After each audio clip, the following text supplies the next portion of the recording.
Boy, that got close there, the 20 and the 42.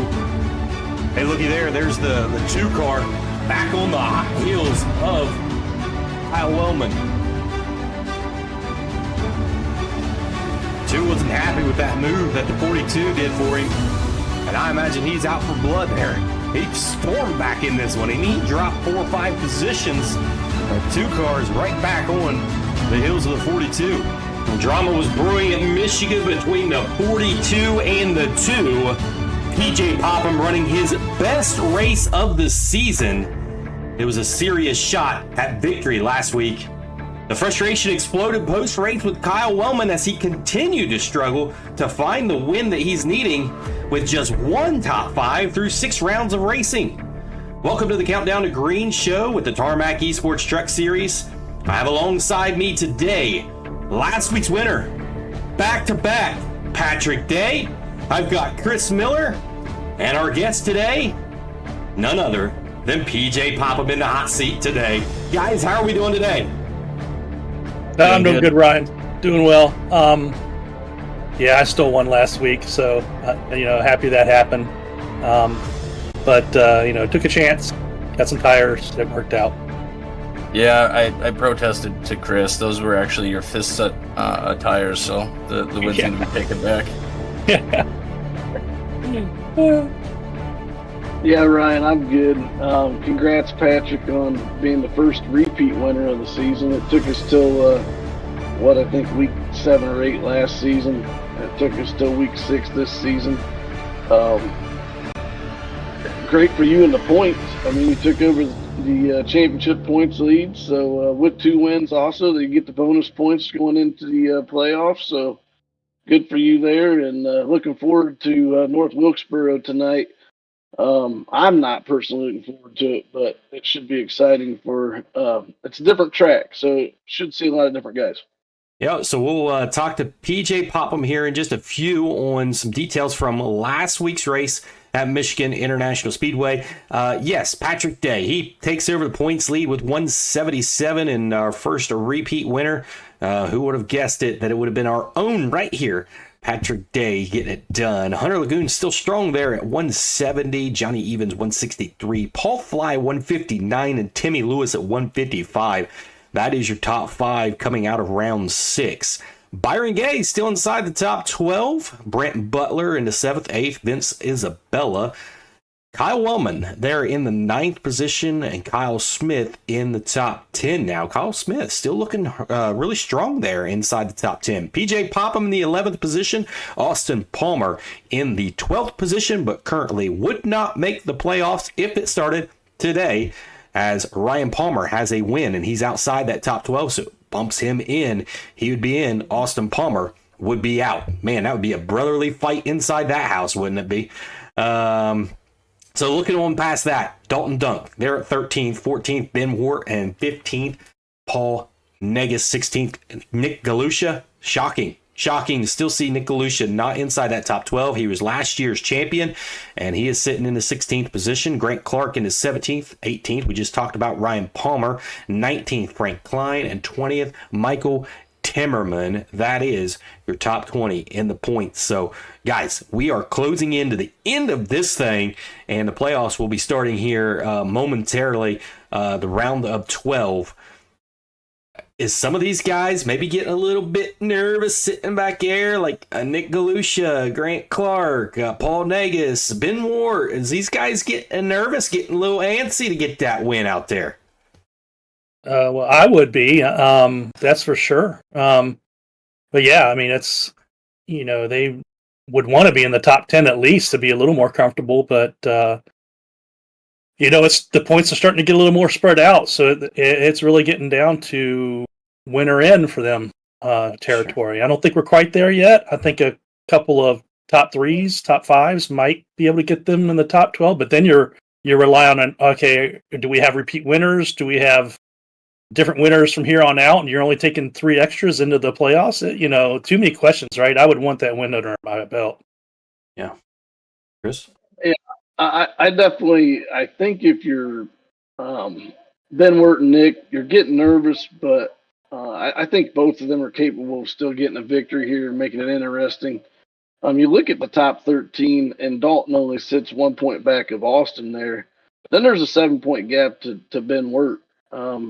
So it starts to get a little bit more spread out there. We kind of see our top 13, even though it's only 7, to 9 points there. But that's quite a bit when you're only talking 1 point per position once you get past, third place, I believe. So it's not easy to catch up, but it's going to be interesting.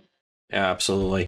So let's talk about Michigan before we talk to PJ on Michigan, because around everybody. Take us through the thought process there late in that one. Honestly, my scraping the wall coming out of 2 and caused the last accident, because I actually did get on the radio and say, hey guys, I'm slow on the outside. But it did cause some stack up there, and unfortunately Derek Rolfing was involved in that incident. He got spun. But so really, after that and the caution came out, I was 7th place. I was like, I've got the wind under my belt already. Let's give it a try. That's the only reason I did it. And to tell you the truth, if I hadn't scraped that wall, I was running 2nd at the time. I don't think I would have won that race. I think PJ had me covered. So really, that was the only call for me to possibly win it. And again, having the comfort of that win under my belt let me take that gamble. Man, it has to be a bad feeling, and this is a good opportunity for me to go ahead and bring in PJ here to answer this question that I've got for him here. Is it has to be a really hard decision late in a race to whether to pit or not pit, because if you pit, you look in your rearview mirror, everybody else could stay out. Or you could pit and everybody else pits with you, and everything's fine. You're cool with that. But that's the thought that's going through your head. What was the thought whenever you looked down pit road and decided, nope, not going? Yeah, we had just pitted, I think, like 8 or 9 laps before that, so we didn't have a ton of laps on our tires. I was hoping that, maybe some of the guys, if I didn't pit, would stay out with me, moving the guys with fresh tires back far enough that, they wouldn't be able to get to me, but that just wasn't the case. Those new tires definitely, would have been the way to go. If we would have pitted, we probably would have been ahead of Patrick, coming out of the pits, hopefully, and maybe had a chance that way. But, hindsight's 2020. We chose to stay out. I think Michigan was one of our best shots at, maybe picking up a win. Just came up a bit short. Yeah, absolutely. So, Chris, before I move on, any comments on what I was talking there? Because I jumped ahead there a little bit on Patrick, on his win, or with PJ and his decision to pit, not pit. Well, so I don't know if I was in 14th or something when all this happened. Well, obviously, I seen a few cars pit in front of me, and I thought they would have a good shot, especially if most of the cars behind me pitted, to get back around me. I think we had, 5 laps to go when we went back green. So I thought they had a good chance to get around me. I thought they had no chance of catching the leaders. And, obviously, Patrick made the right moves through there. Byron actually got caught up behind. I can't remember who it was, but he got caught up behind, took the wrong path through. But you also had Hunter Lagoons that finished 2nd. He pitted also. Kyle Wellman finished 5th. He had pitted. It was obviously the right call, even though we only, like PJ said, now I hadn't even pitted when they did. I didn't have any tires left. But like PJ said, we had just pitted. I just didn't think we were losing that much speed per lap on the beginning of runs. But it proved good for Patrick, and congrats. Absolutely. All right, so let's move on to the big hot topic, and that was PJ Popham and how he was up front racing this race. And he just said that this was probably one of his best shots to get a win, and you could tell he wanted it bad. He was up there quite often. So let's take a look. Let's take some. I've got 5 clips here. We'll take a look at and deep dive into each one of those. So let's get that first clip rolling up there, and here it is.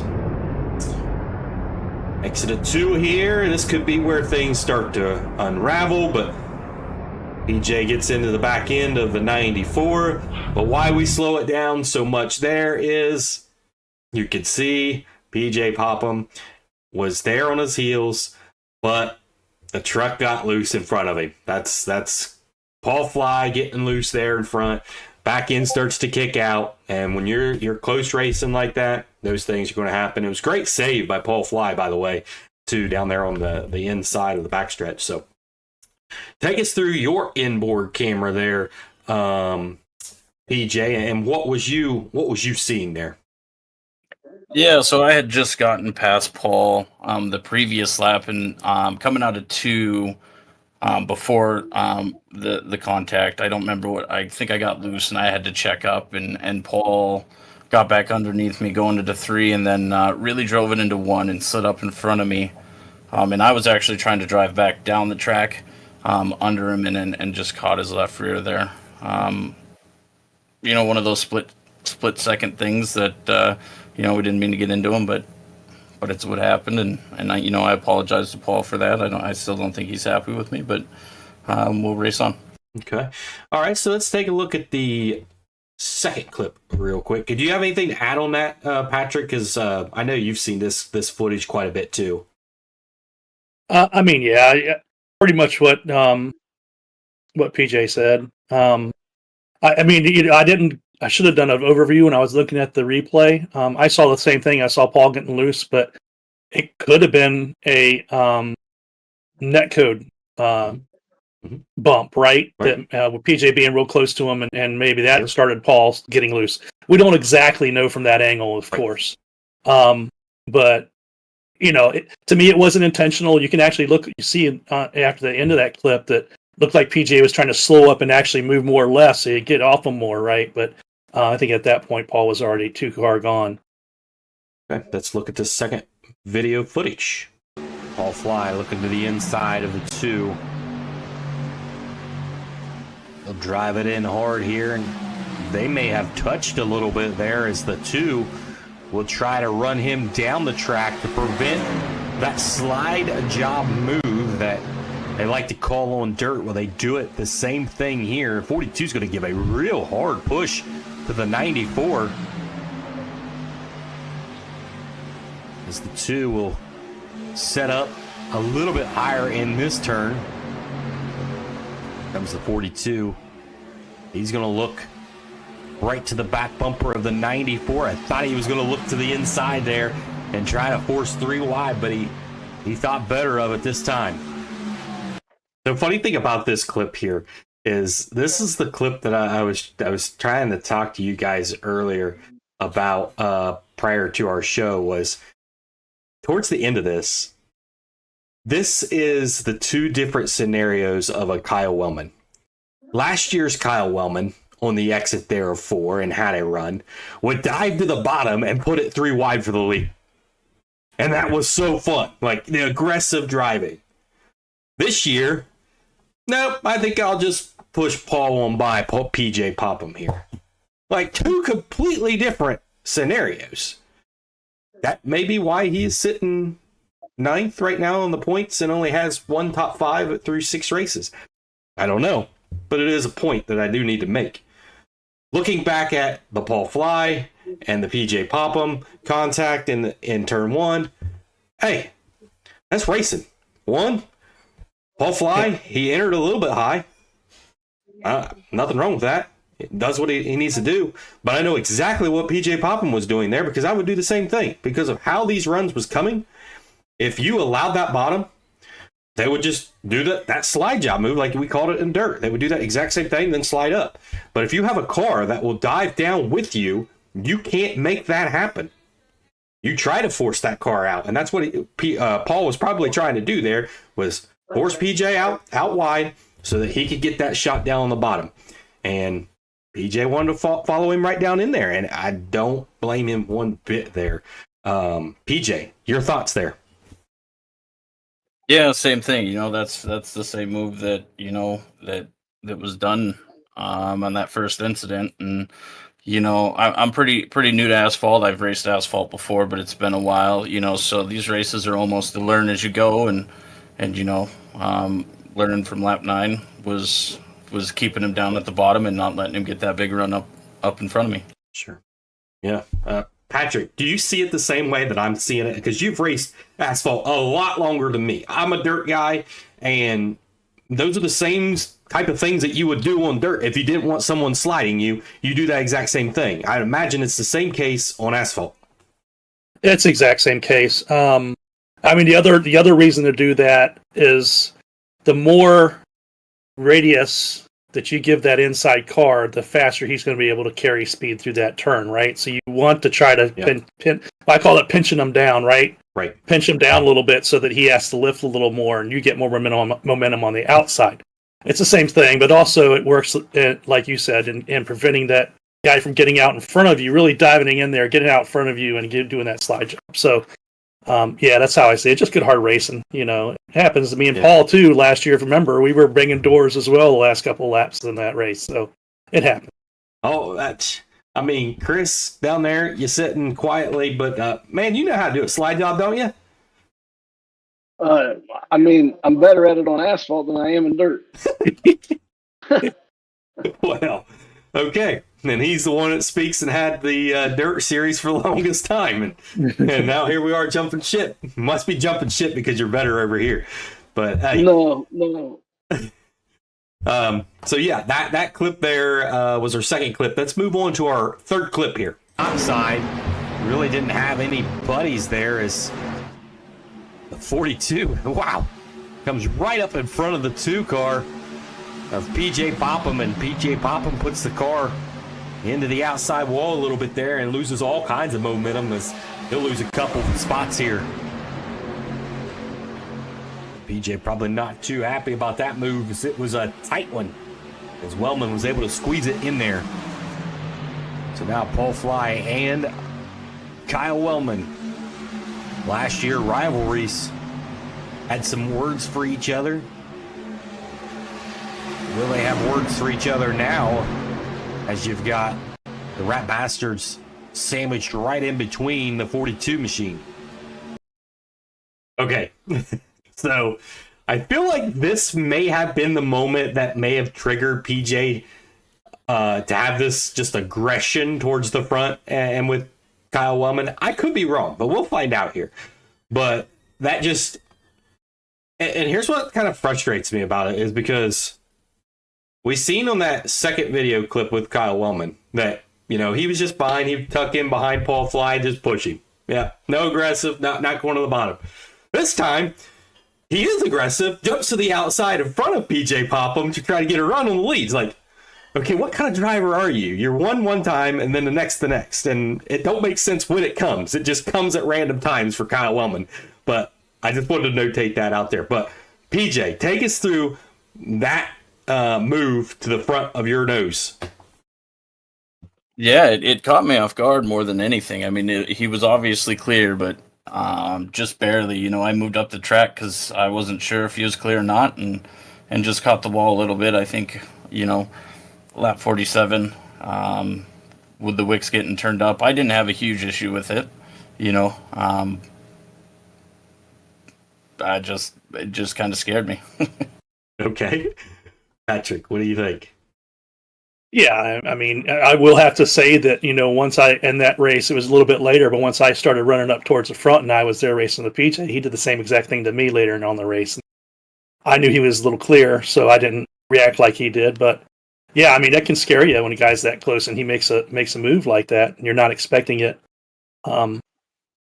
Yeah, I mean, PJ will learn from that. You know, be like, okay, yeah, I can gauge that he's going to be clear and not react like that. So just hard racing again. Both me and Chris are sitting back. We're thinking, yep, we would have trashed that thing in the outside wall.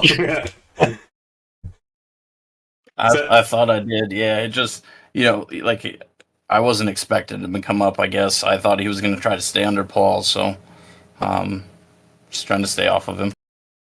All right, so let's go to our fourth clip. We got 2 left. This one was when we opened the show. Here we go. Oh, boy, that got close there. The 20 and the 42. Hey, looky there. There's the 2 car back on the hot heels of Kyle Wellman. 42 wasn't happy with that move that the 42 did for him. And I imagine he's out for blood there. He stormed back in this one. I mean, he dropped 4 or 5 positions. 2 cars right back on the heels of the 42. Had to bring that up because it was, as soon as that happened, within a lap and a half or so, give or take, PJ Popham was right there. I mean, that just showed how fast that truck was. He was pretty fast out there, and he led quite a few laps here. All right, let's move on to the final clip that I have here. Here comes the 2 on the outside of the 42. That's some close racing right there. That's side-by-side racing through 2. 2's wanting that spot back.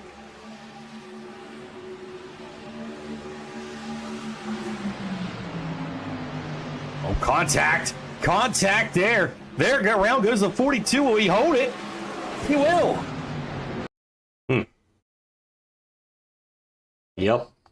Yep, that just happened. All right, so we go into 1. Kyle Wellman, of course, he's trying to push him up a little bit. I don't know if they touch, but they get daggone close. I mean, it is close. You probably couldn't put a playing card in between the 2 trucks. So then you couldn't put a net code between the 2. No, that's for darn sure. So then we go into turns 3, and he tries to go maybe a little bit higher there, and I think it kind of backfired on Kyle Wellman here. Because he got the worst brunt of that versus PJ. Kind of just popped him up a little bit there. But I know all these guys are out here and they're saying that he's being reckless. PJ Popham's just a reckless driver. He's up front and just racing wild and everything like this. And I'll get into a little bit more onto that with a poll that we did with all of the drivers and what they thought that PJ really was. Was he aggressive? Was he reckless? That was the question. But the number one thing that I do have to say for PJ Popham is, remember last week whenever we put up the top 5 worst drivers in incident points? He was not inside the top 5. He still is not inside the top 5. That is still Kyle Wellman. That is still Paul Fly. They are still there, and those names that I listed there are still inside the top 5 there at the worst incident points. So, reckless? Absolutely not. So let's look at that poll and see, where did it shake out? Here's what it looks like. Aggressive driving, 62% of the drivers said that he was being just aggressive. 15% said that he was reckless. I bet you couldn't guess those 15. Now, I did not ask PJ Popham, and I did not ask Kyle Wellman during this survey. I did ask mostly everyone else that I could get a response back. And then 23% says, I haven't seen anything. Whether that was, I haven't seen anything because I've been so far back, or I haven't seen anything. Looks like racing to me. That's been the response. And I do have a response, and I really like this one. I love this response from one of the drivers. We'll keep their name private, but it says, I feel like a lot of guys, including myself, make the same type of moves that he made, just a little more success. So all the drivers have done it. They're saying that, hey, yeah, we do it. Yeah, you do it because you're up front and you're racing for the win. And if it's your best shot to win and you know that track is it, you're going to give it everything that you've got to try to stay up there up front. And that's exactly what happened. And I think it was a great race here at Michigan International Speedway. I know we have to move on, but man, I had the time of my life broadcasting that race. I thought it was the funnest race that we've had this season. It was a great one to call. There was great 3-ride racing. There was good door banging that was clean, that didn't result in wrecks.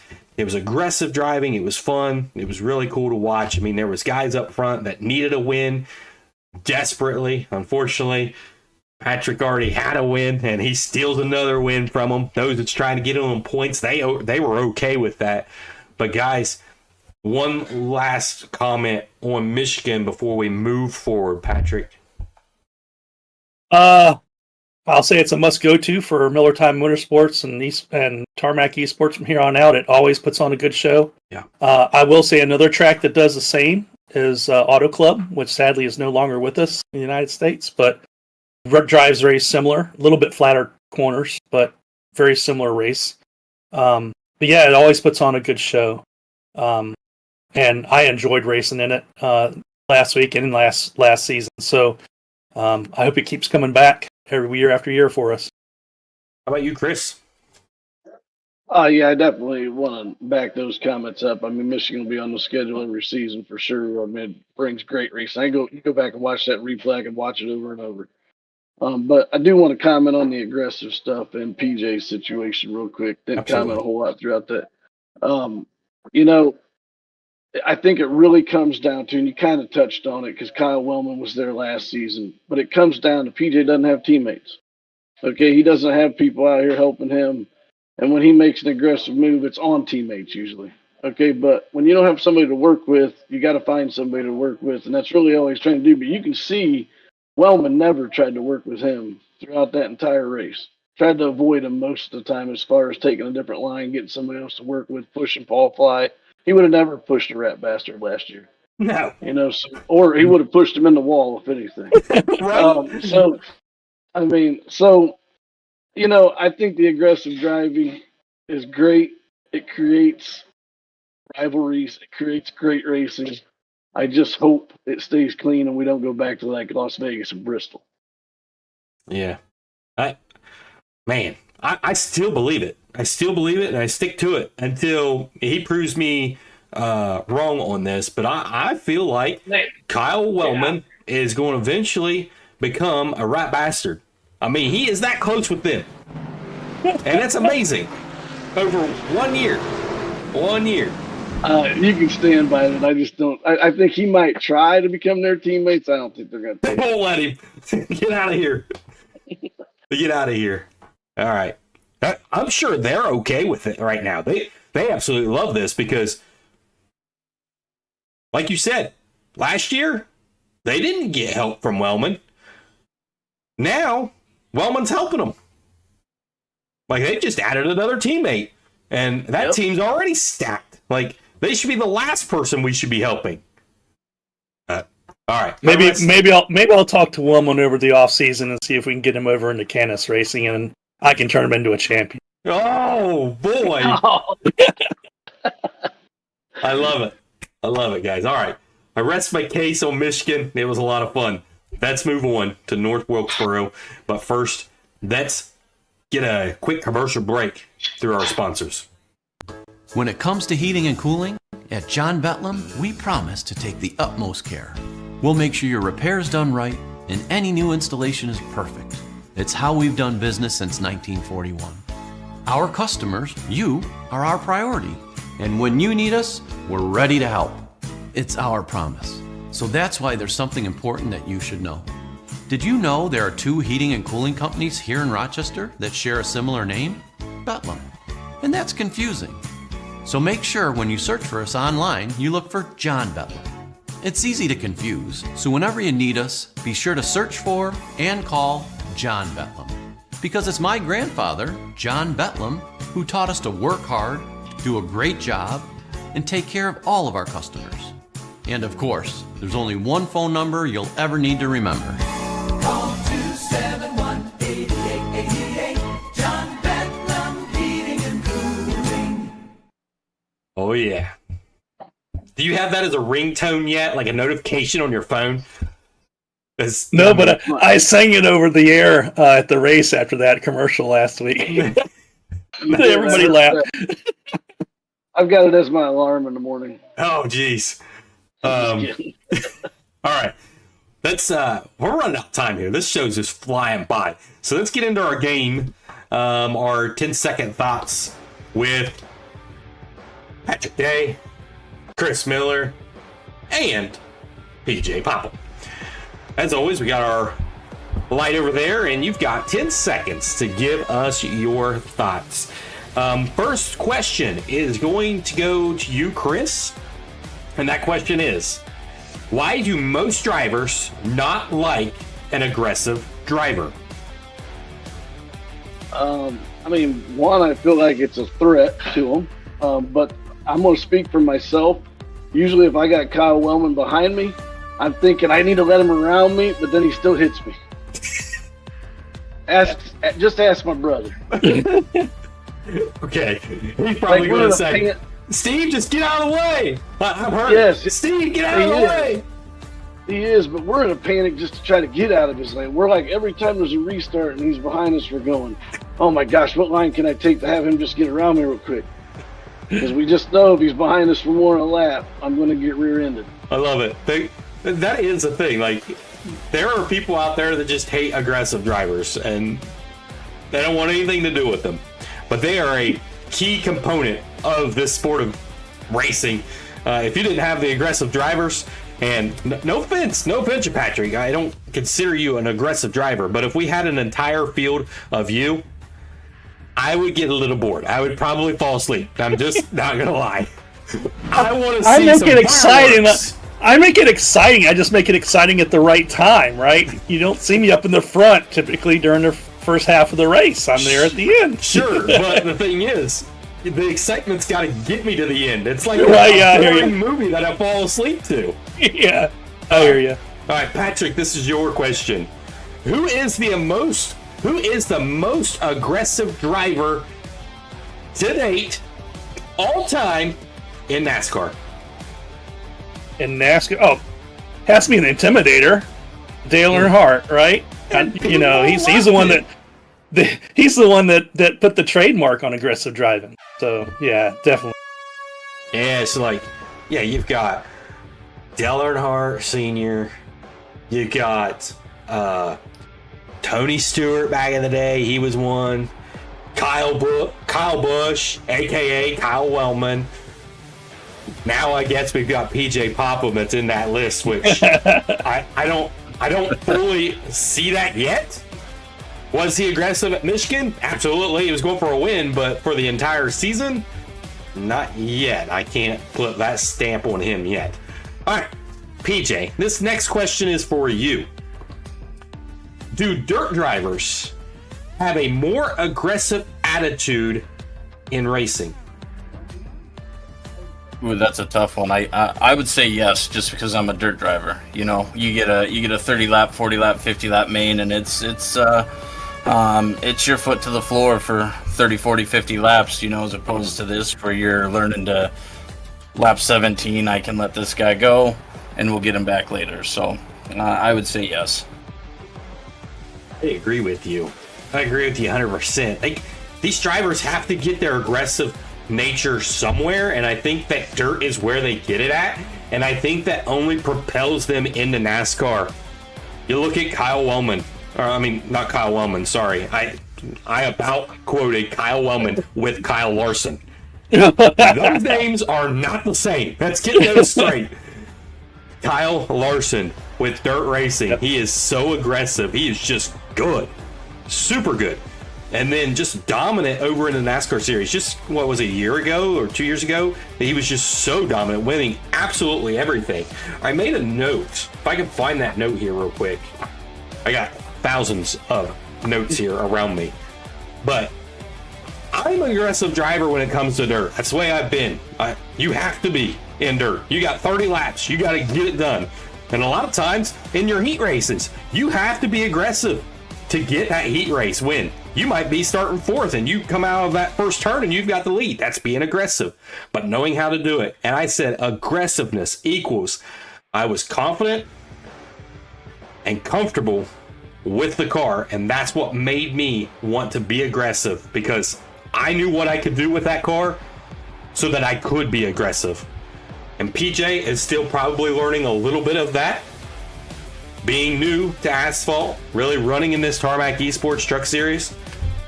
But that's how I view an aggressive driver coming from dirt. All right, next question. Coming to you, Chris. Which of our winners so far will make the final four?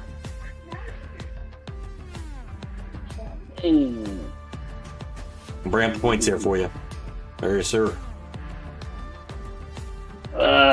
Man, I want to say Patrick, but honestly, I'm going to go with Vincent.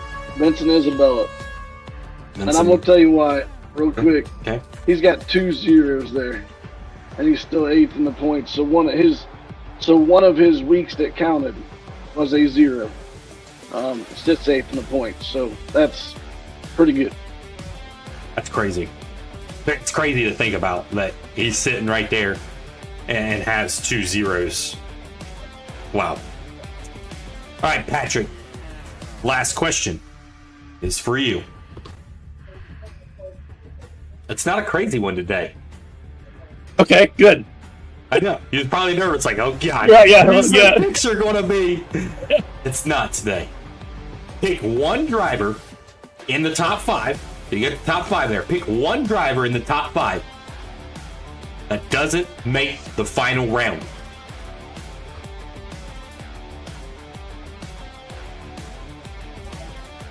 Timmy Lewis. Okay. Why? Why?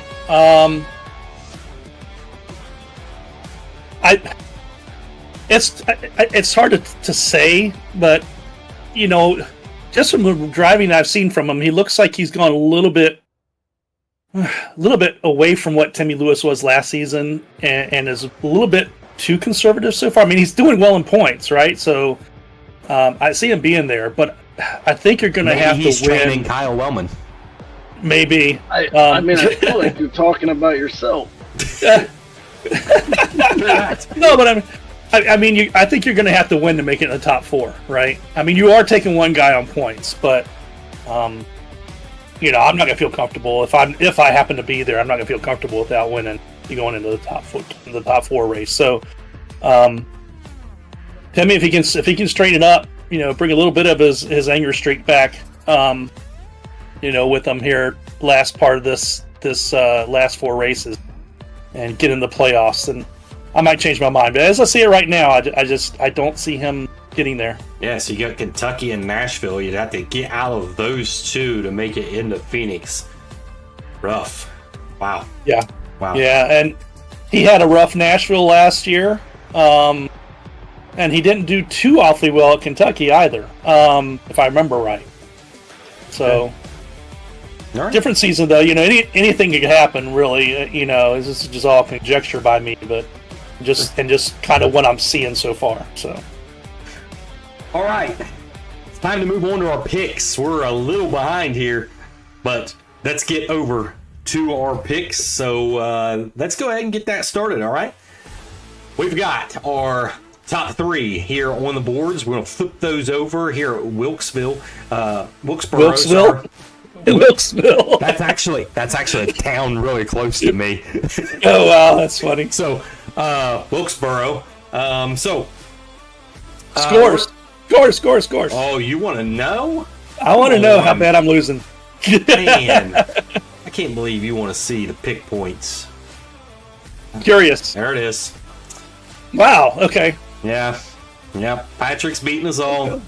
And that's crazy. Typical myself, I'm in last at 6 points. That sometimes happens. It may happen. I may go back. I think last year we did betting odds, and I think it went backwards. I think I was probably in the negatives.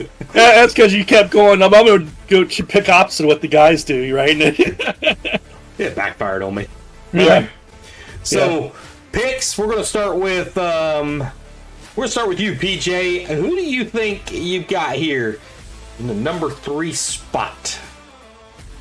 Number 3. I've raced with this guy for quite a while, and I've seen a bunch of improvement from him, you know, over the dirt side, you know, and now seeing him, you know, on the pole last week and running up front. I'm going to go Byron Gay for 3rd. Wow. Good pick. What do you think of that, Chris?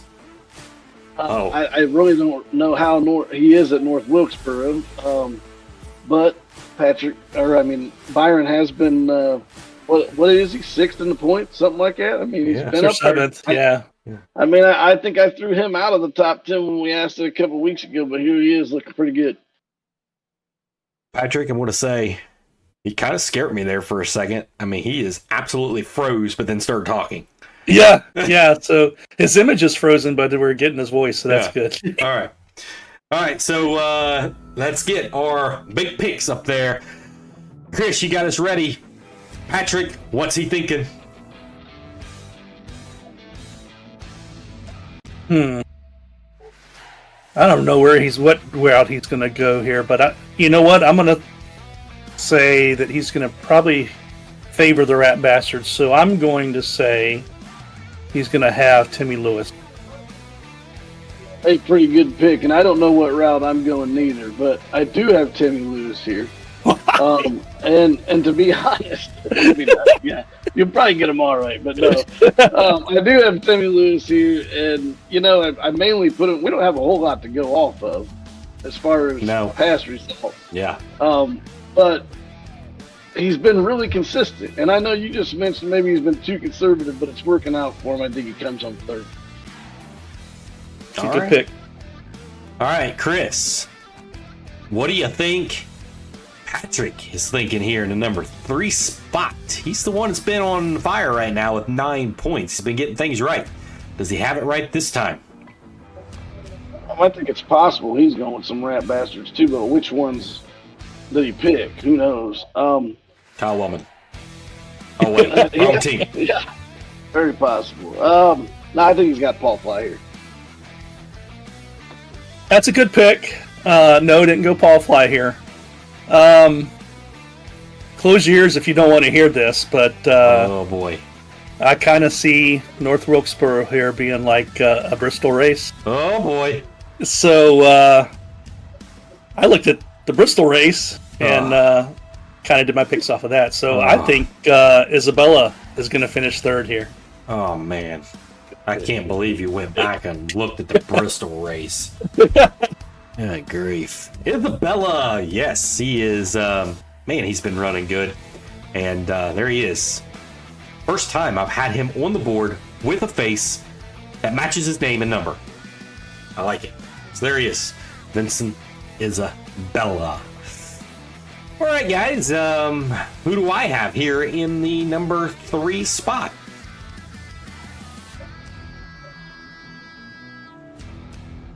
Derek. Derek Roffling. That's a good pick. That's a good pick. Yeah, I think you're going to think he needs a rebound one, but I don't. Here, North Wilkesboro.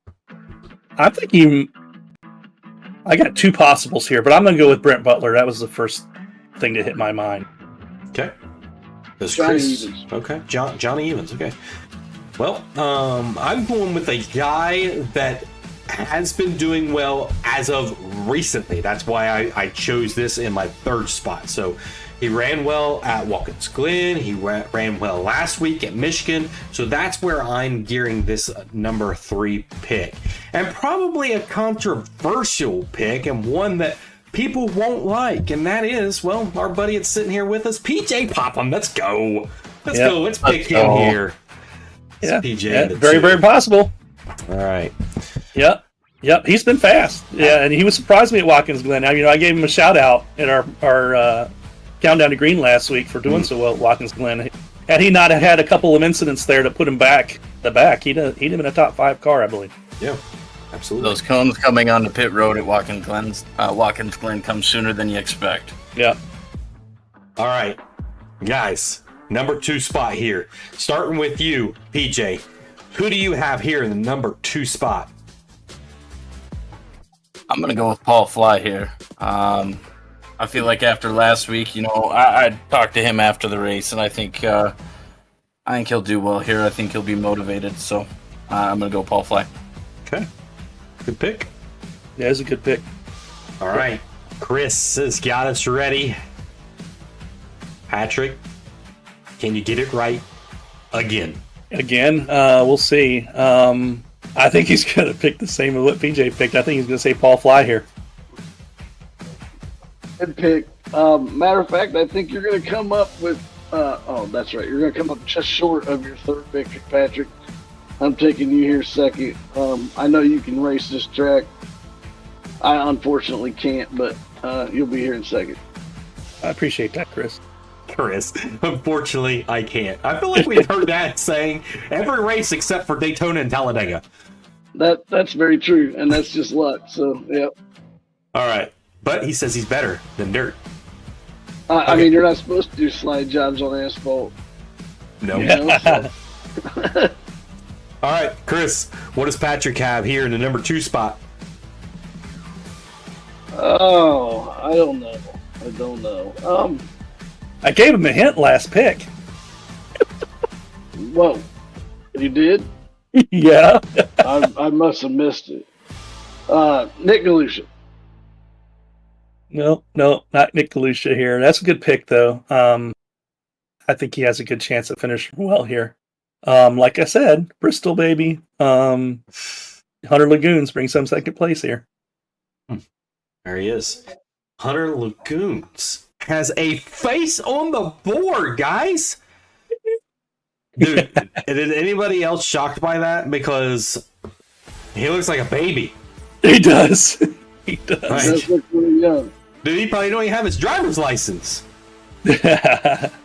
Some race car drivers don't. You don't have to have a regular driver's license to get a racing license. It's true. It's true. All right. Who do I have here? Number 2 spot.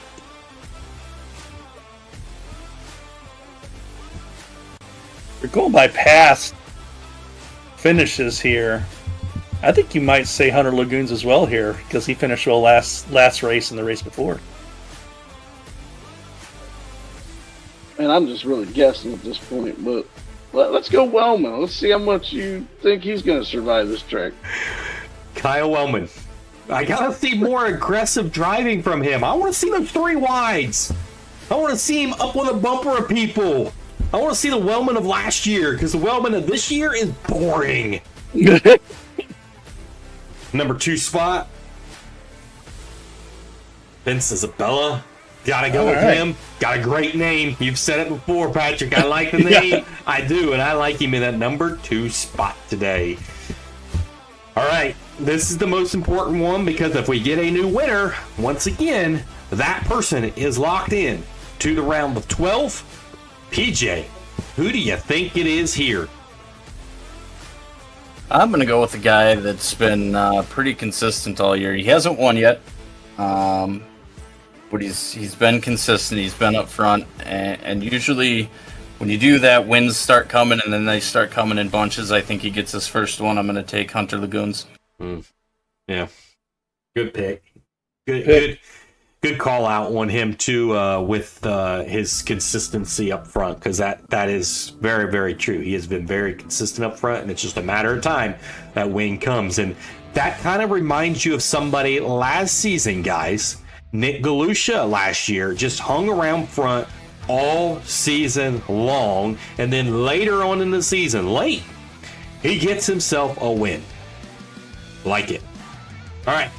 Yep. So I gotta ask. I got completely disconnected and everything, and totally missed. I heard everything up to the pick. Okay. Oh, he picked Hunter Lagoons. Yep. Okay, got you. All right. Who do you guys have here in the number 1 spot? Patrick, come on. Get that brain working and figure out what Chris has got here. Well, I think he sees a new winner here. I think he sees him as needing a win, and I think he sees him as a really strong short track specialist. So I'm going to say he's going to say Nick Galusha. Okay. Very, very good pick, and I almost went with Nick. I know I don't even have him in my top 3, but you're right. He needs a victory. So I wouldn't be surprised to see him come out on top.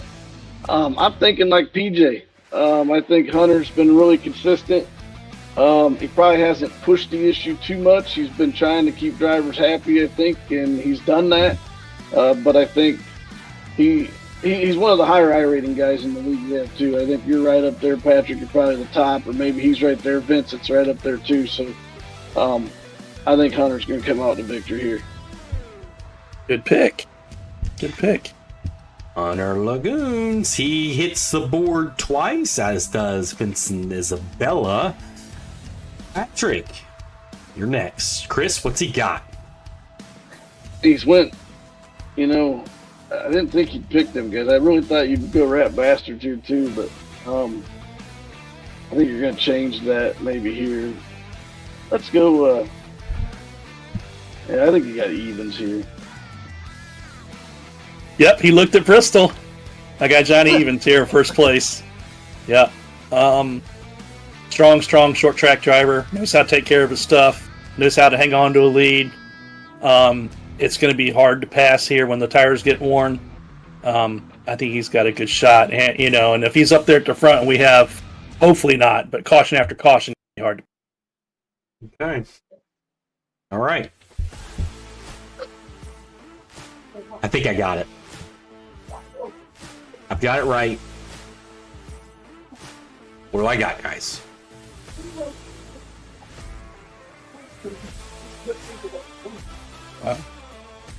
Any ideas? I don't know. Well, I mean, what you've been talking about. I'm going to say you said 100 Lagoons as well. Why not? Let's get him up there 3 times.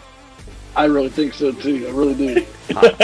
I think smart guys think alike, and I think y'all are right, because I do have Hunter Lagoons up there for the second week in a row. I put him up here, and it is just a matter of time before that 27 finds victory lane.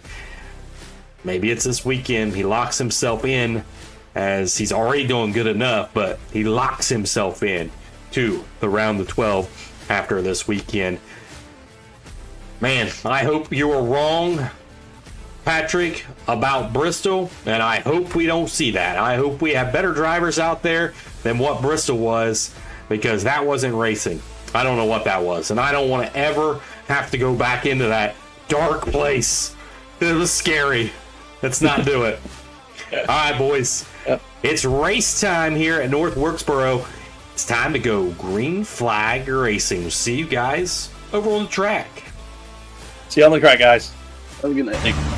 Rookie or veteran, no matter how long you've been coming to this event, there are butterflies. There have to be. The biggest race of your career, one of the biggest races in the world. I guarantee you there's a lot of butterflies.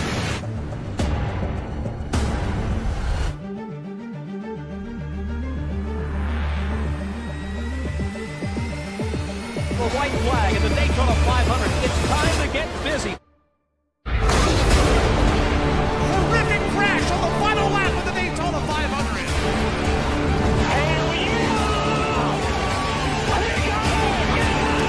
A second time, the Daytona 500 goes to Jimmy Johnson. God almighty, you didn't win the 500. Kurt Busch wins the Daytona. Are you kidding me? Wow. Are you there?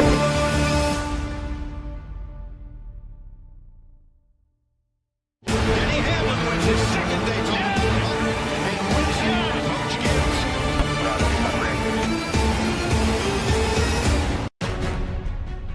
Good evening, race fans, and welcome to North Wilkesboro. It's the first time that the Tarmac Esports Truck Series has ever been here, and this is Green Flag Racing here at North Wilkesboro tonight. This one's brought to you by John Bedlam Heating and Cooling, as well as Game Day Rally Gear.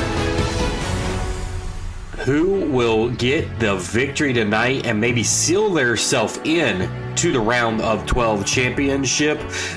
I am your host tonight, Ryan Griffith, and I'll have the call all night long around the short track here at North Wilkesboro, that a place that NASCAR used to go to quite frequently back in the day, and now we are back here today to try to conquer this little short track. And looking at the track facts here, track length is just over a half a mile, so 0.62 miles. The banking's there, 13 degrees, and on the straightaway it's 3 degrees, so it's pretty flat. So it's nothing like what you would see at a short track like at Bristol, where there's that high bank. Here you don't have that, so the speeds won't nearly be as fast today in this one. Qualifying is going on right now, and Johnny Evans currently sits the fastest guy out there on the speedway. Patrick Day comes in the second position, Austin Palmer in the third, and Nick Lucia is in the 4th position. Still quite a bit to go here, as we've got about 25 drivers that has made the trip here to North Wilkesboro, and we've got 19 that has clocked in. So we still have 6 more out there that needs to take time. There is some drivers that's locked into the playoffs currently, and that is by way of a win. And Patrick Day, he has done it twice already, and he leads in the points. Johnny Evans, he's got 1 win, and he sits 3rd in the points. Paul Fly runs in the 4th position. He has a win. Vince Isabella, he runs 8th in the points and has a win. And Ryan Palmer has a win and is currently in the 18th position, and we only take the top 12, but where he did win, he is automatically locked in to the playoffs, the round of 12. So if we do not see any new winner right now, we will take the top 11 as long as Ryan Palmer stays outside the top 12, because he would be that 12th car automatically in because of the win. There you can see Hunter Lagoons comes up to the top of the leaderboard with an 18.974, just topping Johnny Evans there. Patrick Day still sits in 3rd, Paul Fly 4th, Austin Palmer in the 5th. That's top 5, as 23 cars now have taken time. Still waiting on Chris Miller and Byron Gay, and as what we have gotten notice from officials is that Chris Miller not able to get that truck ready for this race, and unfortunately he will be a scratch from the event. So we will take 24 cars to the feature here, the main event, the showcase here at North Wilkesboro. So we'll be getting green flag here in just a moment. We'll step away for a quick commercial break. We'll be right back here at North Wilkesboro.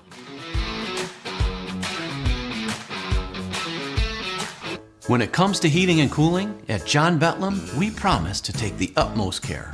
We'll make sure your repair's done right and any new installation is perfect. It's how we've done business since 1941. Our customers, you, are our priority. And when you need us, we're ready to help. It's our promise. So that's why there's something important that you should know. Did you know there are 2 heating and cooling companies here in Rochester that share a similar name? Betlam. And that's confusing.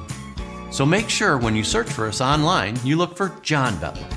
It's easy to confuse, so whenever you need us, be sure to search for and call John Betlam. Because it's my grandfather, John Betlam, who taught us to work hard, do a great job, and take care of all of our customers. And of course, there's only one phone number you'll ever need to remember. Call 271-8888. John Bedlam Heating and Cooling. All right, welcome back. It is time to grid here. Hunter Lagoons gets your pole position. He is your top qualifier of today. And Hunter, you get that top qualifying position sitting on the pole here in this one. What's it going to take to keep that truck up front and claim that first victory that you need? I just got to be smart, I think, tonight. I play my cards right, and felt pretty good practice there, and I felt really good in the qualifying. Hopefully this track stays like this. I wouldn't say I don't want to keep my own one, but I'm better on a how do I put this, on a looser setup, and this is just kind of my driving style right here. So I don't know. We'll just see how it goes. All right, good luck to you there, and we'll hope to be talking to you in Victory Lane. Hope so too. All right, that was Hunter Lagoons there. He is your top qualifier in this event, and he is going to get these guys underway here momentarily when our pace car decides to get us going here. Patrick Day, he is a 2-time winner in this series right now. Can he potentially get a 3rd win? See if we can dial up Patrick Day. Hey, you're a 2-time winner. Is a 3-time going to happen in this series today?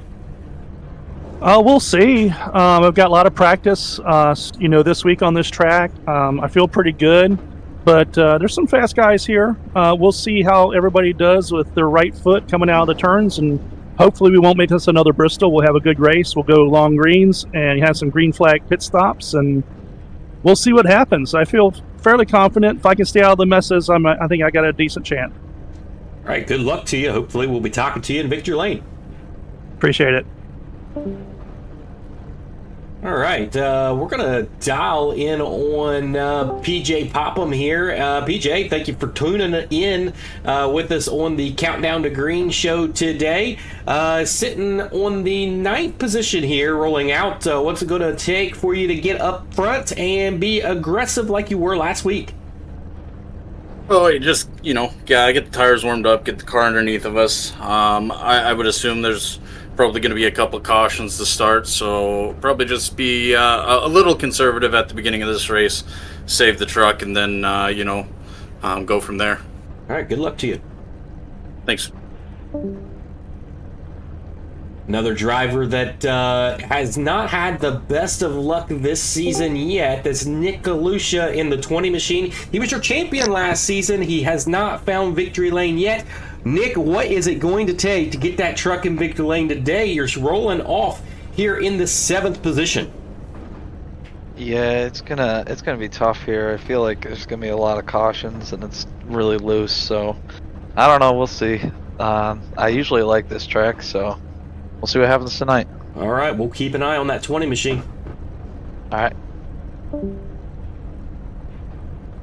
All right, they are getting set to go a green flag racing here for a good one here, short track racing. We'll dial up with the 06 machine of Grant Clark. He's going to roll off into 6th position. Grant, starting in the 6th position, you're up front here. That's probably where you want to stay in this one. What's it going to take to get that 06 in Victory Lane tonight? Well, I don't have a lot of hopes here, but this is one of my better tracks, and I am a short track guy. But I don't know. I'm a little, after practice, I'm a little concerned about how long we're going to go green here, and I'd like to see long greens, and I just, after practice, there was guys spinning everywhere, so hopefully they're going to clean it up for the race, but I'm not hopeful tonight. You and everybody else watching is hoping that same thing, that we get some green flag racing. Hopefully we're talking in Victory Lane. Good luck to you. Well, thanks very much. Okay, we are momentarily about to roll off here. As you got Hunter Lagoons, Johnny Evans on that front row. Evans has got a victory. Patrick Day in the 3rd position. He's got a win. Paul Fly in the 4th position. He has a win. And then you got Austin Palmer back here in the 23rd position. And so see if we can dial in real quick with Austin Palmer. Austin, you're rolling off here in the 5th position, starting off yourself in a good position. What's going to take to keep that truck up front? Just taking it easy, avoiding incidents. I'm not very experienced with this track, so I'm just kind of trying to keep it slow, keep it steady, keep it on the track. All right, good luck to you. Hopefully we're talking later in Victory Lane with you. Appreciate it. All right, we are set to go green flag here for, this is your track facts, 200 laps, 124 miles, pit road speed at 35 miles an hour, and that fuel window, 147 to 150. A lot of guys think that that's not going to be the case, as we'll probably see pit stops, if we go green flag long, around 100, as the tires are probably not going to hold up the greatest at that distance of a fuel run. As the lights are out on the iRacing pace car, it's going to be on the command there in that 27 Hunter Lagoons that's been strong all season long. Been running up here, just has not been able to find a Victory Lane yet. But he can't be starting in a better position tonight than right there on the pole. Green flag, green flag.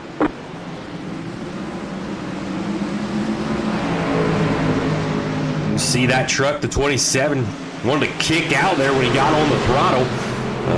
Evans able to get the better jump, but Evans on the top side. Is the top side going to work here, or will it be the bottom side of the raceway?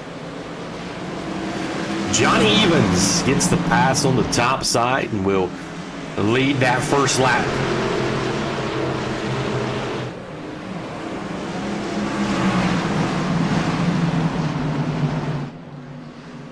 Austin Palmer right here on the inside of the 06 of Grant Clark. Tough race in there for the 5th position. As the 06 goes around. Caution is out. Caution is out. Grant Clark around for the ride there. As we are under caution for the first time today on lap 4.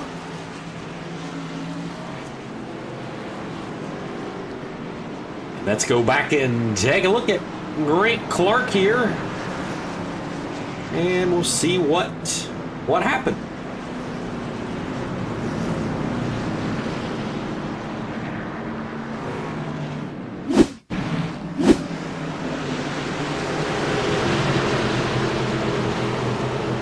That truck just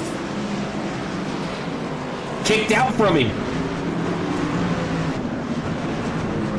After being the one that said, hopefully we go green flag for a long time here. Trucks were everywhere, and he's the first one to bring out the caution.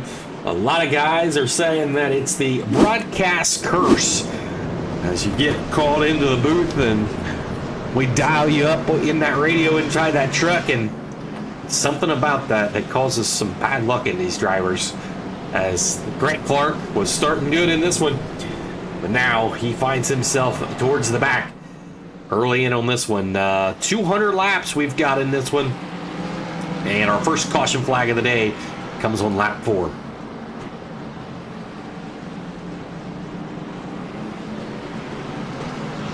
So last week, PJ Popham was the hot topic in the 2 machine. Him and Kyle Wellman, with a couple of the other Rat Bastard, had some words for the 2, and there was some arguing going on in the pits as we went by there trying to catch some of that.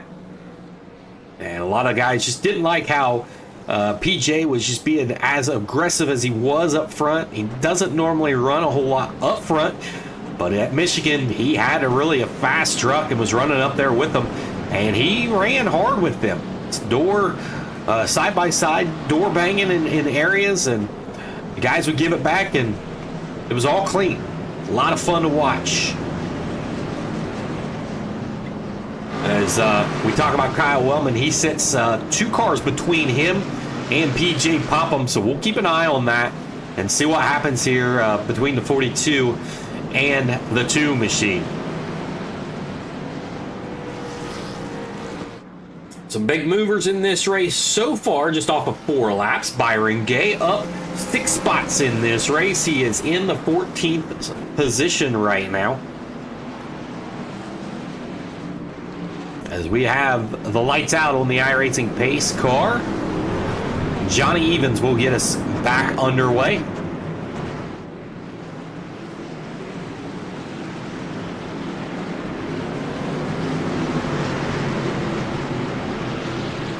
If you're tuning in with us on YouTube live right now, we greatly appreciate that. Hit that like, hit the follow button. Support us in all ways that you can that way. Green, green, green. As we are back under green flag. Look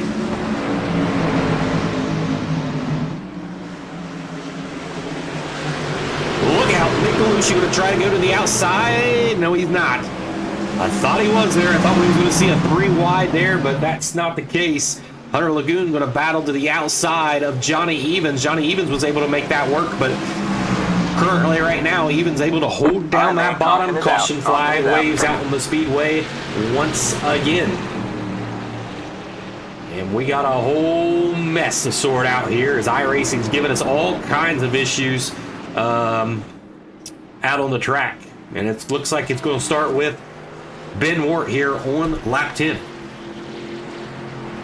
Take a look.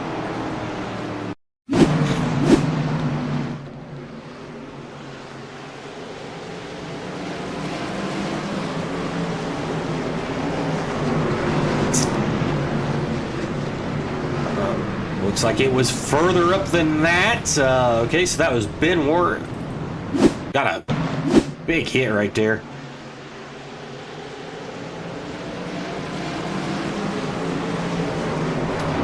Stacks up between that. Is Nick Galusha back there? Patrick Day.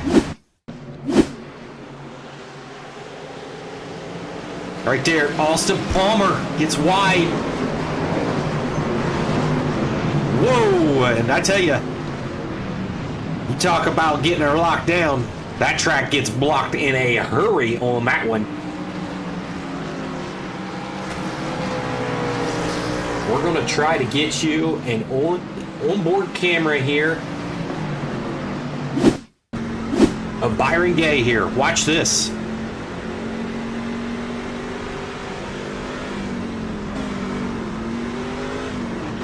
Just opened up for him. Right up the middle. Byron Gay makes it through. On board with Patrick Day.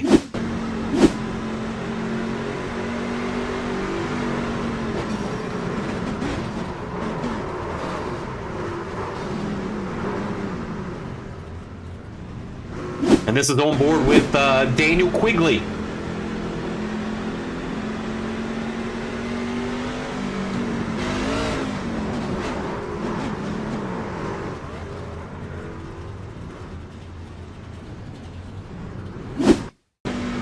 Colin Peterson on back in the pack here.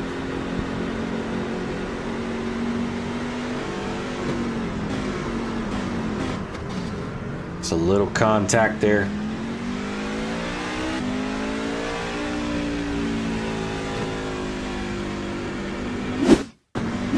On board with Derek Rothling here.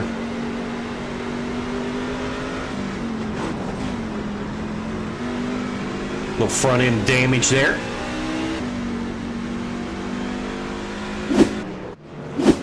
We will.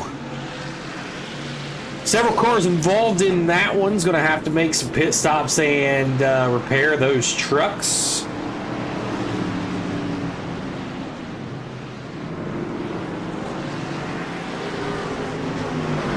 We got radio communication that we just got with the Wellman crew. Just lashing out saying these drivers are a joke. No give and take, and no one knows how to slow up for a wreck. There's communications out of the Green flag. 42 machine, Kyle Wellman. We're back under green.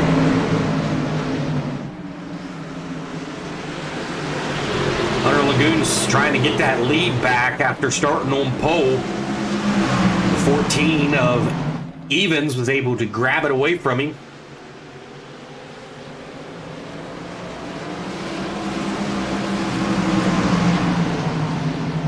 Nick DeLucia looking underneath PJ Popham here.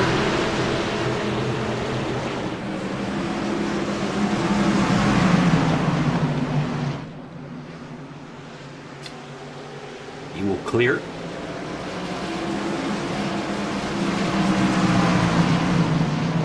So that's going to be a single filed out back to right here where our battle is with Derek Rothling and teammate Byron Gay.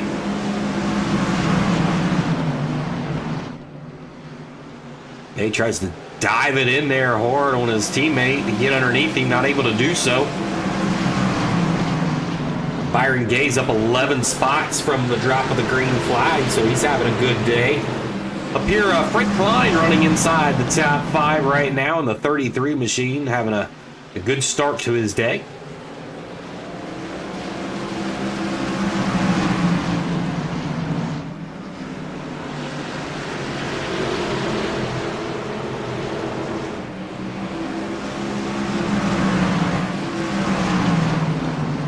Nick Galusha now looking back underneath PJ Popham once again.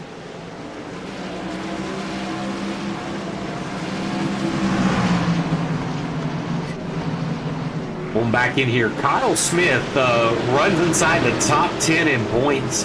Has just been consistently finishing well in these events. Hasn't been a dominant truck by any means, but just consistently being able to finish races. That's what it's been taking for him.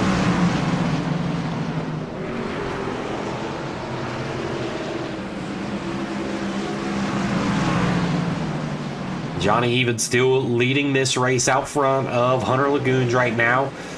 Frank Klein has caught to the back bumper of Paul Fly and sticks his nose down there to let Paul know, hey, I'm wanting by here. As Frank gets loose there on the exit of 2. Opens up the door for Austin Palmer to try to get around him.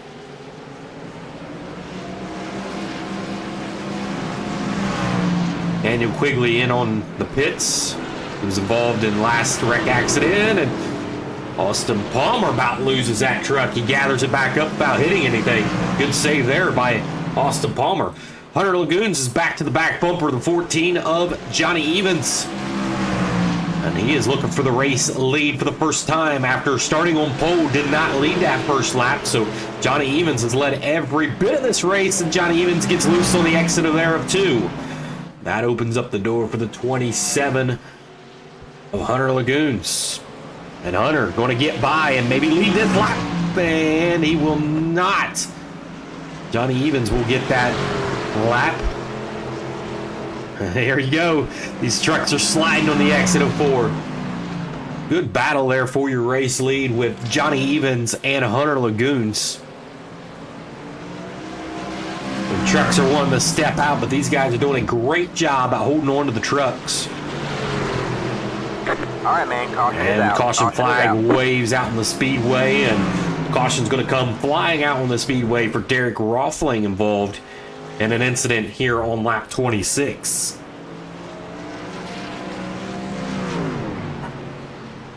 Take a look at what happened with Derek Roffling. Whoa! 27 comes in there on this caution flag. All right, here's Derek Roffling.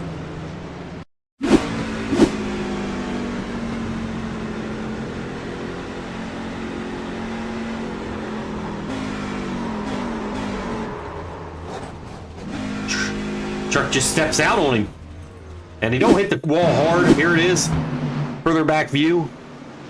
See Byron on his outside there, and it steps out. Great job of locking him up.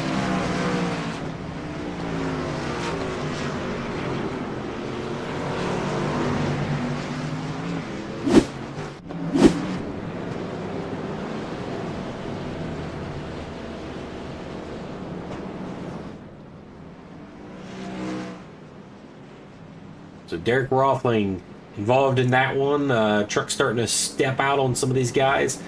Let's dial in a guy that gave us a great interview last time that we talked to him, Byron Gay, up 13 spots in this race. One of your biggest movers in this race. Looks like some of the guys are having some trouble on the exit of 4. Truck stepping out. Are you feeling that? There's a little bit there, especially if you get that right rear overheated. It's just all about keeping that under control and just watching that right foot on exit. All right. What's it going to take to get that truck up front? You look fast already, able to get around several drivers. What's it going to take? Just settle in, keep doing what I'm doing. We got a long race. I made some moves here for the first 30 laps. I just got to keep pace here with the leaders and see what I can do at the end. All right, good luck to you. Thanks.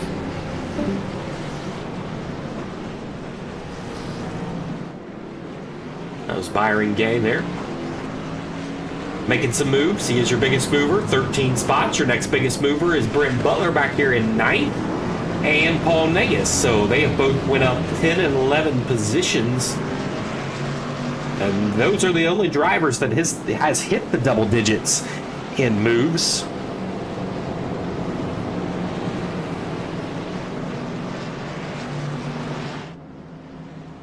As there it is, your gains. Paul Negus up 11, Brent Butler up 10, and Byron Gay up 13.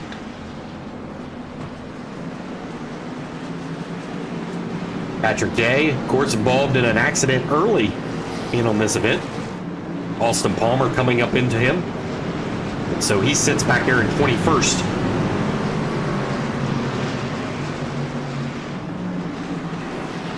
All right, iRacing pace car, his lights are out. We're ready to go green flag once again. Timmy Lewis, the only one inside the top 10 that has stopped. Green, green, green.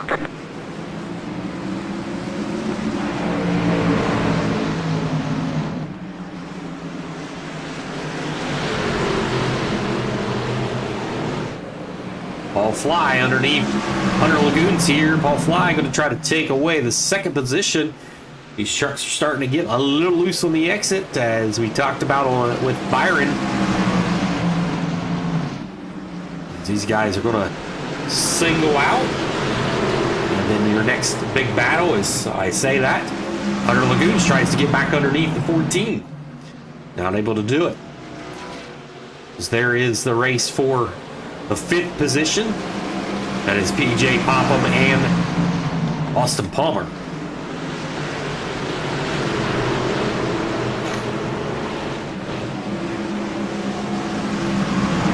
Byron Gay gets a little loose there on the exit there. All right, man. Caution is out. Caution flag waves out in the speedway again.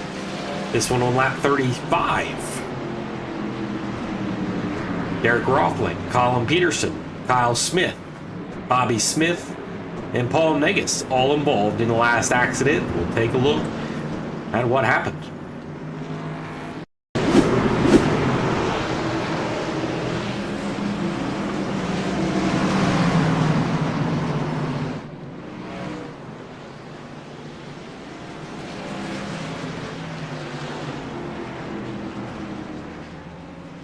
Take a look at that with Paul Negus there.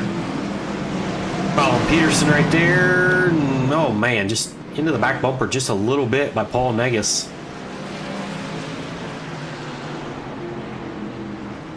I believe we have a drone shot of this one. Here's Colin Peterson.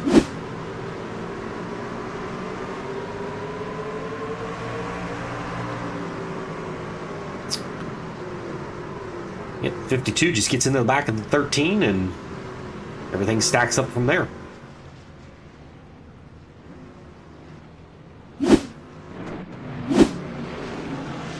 But we are back under caution for the 4th time today. A lot of racing to go. 38 laps in of a 200 lap race.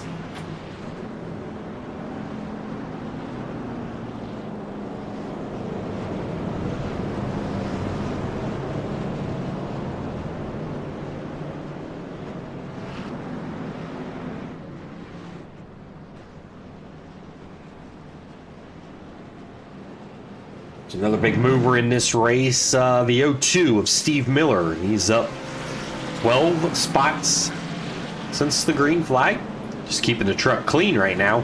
As you can see, several drivers going down pit road there. Derek Rothling, Negus, 42 of Kyle Wellman in.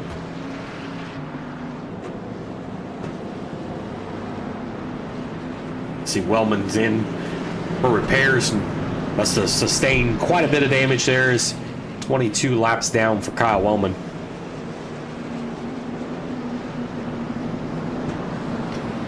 Not a happy camper there, the 42 of Kyle Wellman.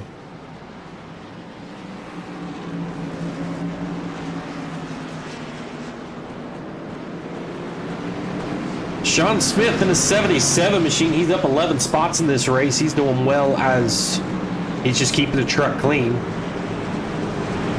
A lot of guys thinking if this is a Bristol race, that's what it's going to take. Just keep the truck clean and I can have myself a top 10 finish. Lights are out on the iRacing pace car. We're going to go green flag this time by.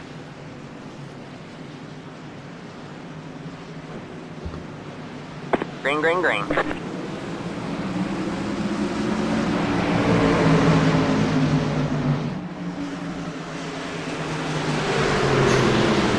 Frank Klein tries to close the door on the 0-2, and Frank Klein saves it. And thankfully for PJ Popham, he gets off the throttle for it when PJ loses some positions, but Frank Klein tried to put that nose or that truck down on the inside, wasn't quite clear. Good battle here for second, Hunter Lagoons and Paul Fly. All right, man, caution is out. Caution is out. And another caution flag waves out on the speedway again. This one may be caused by Kyle Smith, potentially here on lap 42. Let's take a look.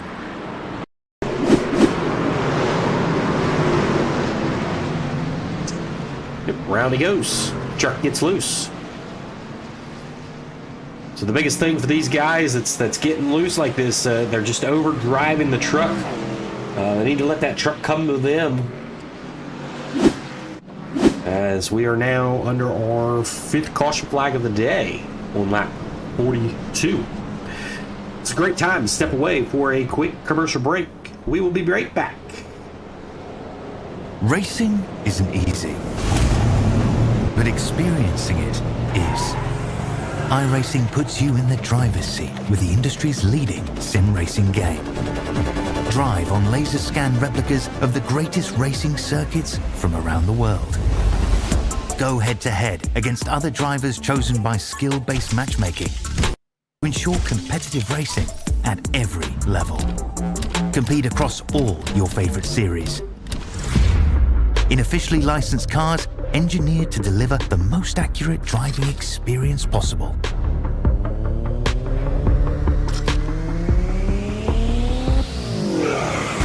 Join a race or host your own with players from across the globe. Race against the computer or in a league with friends. Feel the thrill behind the wheel. Visit iRacing.com.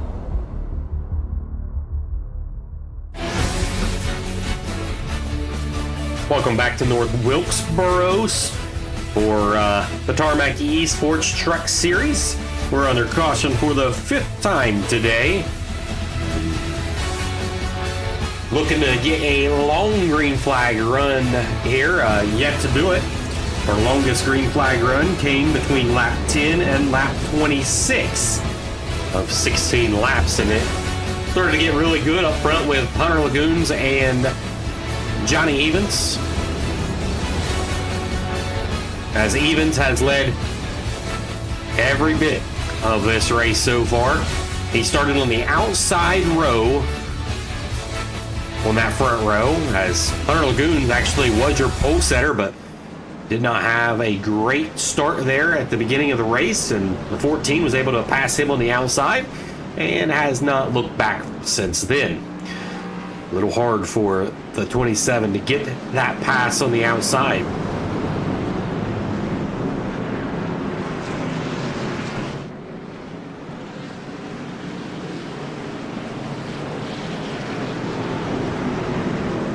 Ready to go green flag this time by Frank Klein sitting there in the 4th position, 2nd row.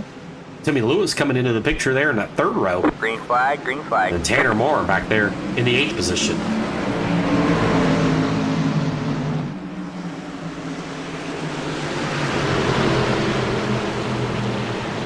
Well, the 14 gets real loose, and that gives way for Hunter Lagoons to take the race lead over, and oh, something just happened there. 27 going down pit road, not sure if there was a black flag there or what, but Hunter Lagoons comes down pit road. So Johnny Evans back to the front. Frank Klein in the 2nd position now. Here comes Timmy Lewis on the outside of pole fly.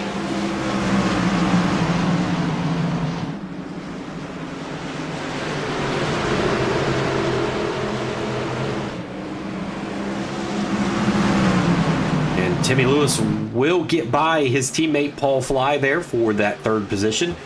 Now he's going to have to look at Frank Klein and see if he can get around him. Again, Timmy Lewis is the only guy that was inside the top 10 earlier that we spoke of that has made a pit stop. So he has a little fresher tires. And there you see it, lap 11. He is about 11 laps faster tires. And then Nick DeLucia back there. He's on the outside there. Battling for the 7th position. He has fresher tires than everybody else, and then Byron Gay has some fresh tires. And woo-wee, 3 wide here at North Wilkesboro. That's not always for smart, but they stacked up. That's what they had to do, and they make it work. Byron Gay, Tanner Moore, and Austin Palmer there. Back up front. Timmy Lewis gets into the outside wall there, coming off of 2, and Paul Fly gets back around him.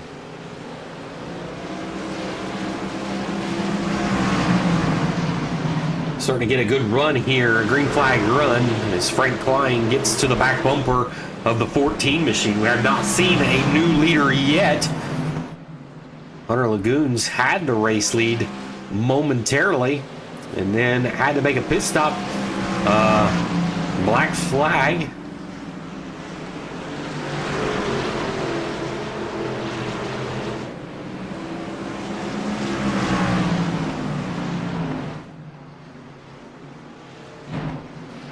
Byron Gay getting by Austin Palmer here.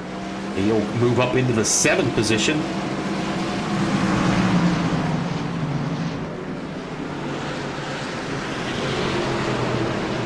Things are starting to clear out a little bit now. A little bit more single file racing.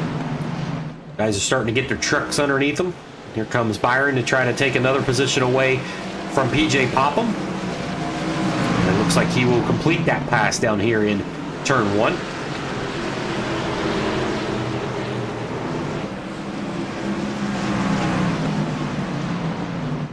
Nice green flag run here, starting to pan out. You see the 14 gets loose there on the exit of 4, and just seems like that's what's going to happen here, as he runs kind of the top lane and Frank Klein runs the bottom lane. As they start to close in on Derek Rothling, that is 1 lap down, and caution flag waves. And this one was on lap 57. Grant Clark involved. And I tell you, this really starts to get fun when we start to get this green flag run.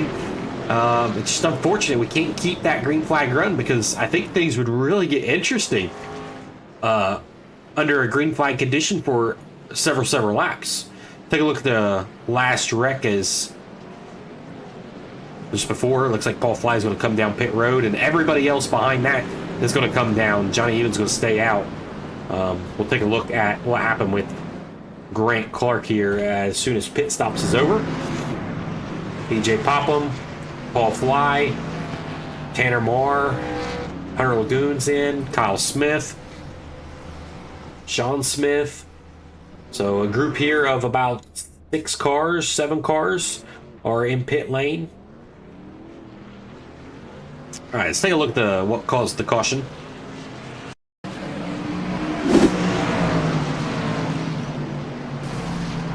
Whew. Boy, oh boy. That was uncharacteristic of Grant Clark there, and not sure what happened with that car. It just hit the wall. We'll look right on board. Oh, it gets loose. Never did hit the outside wall. And then he hits the inside wall hard.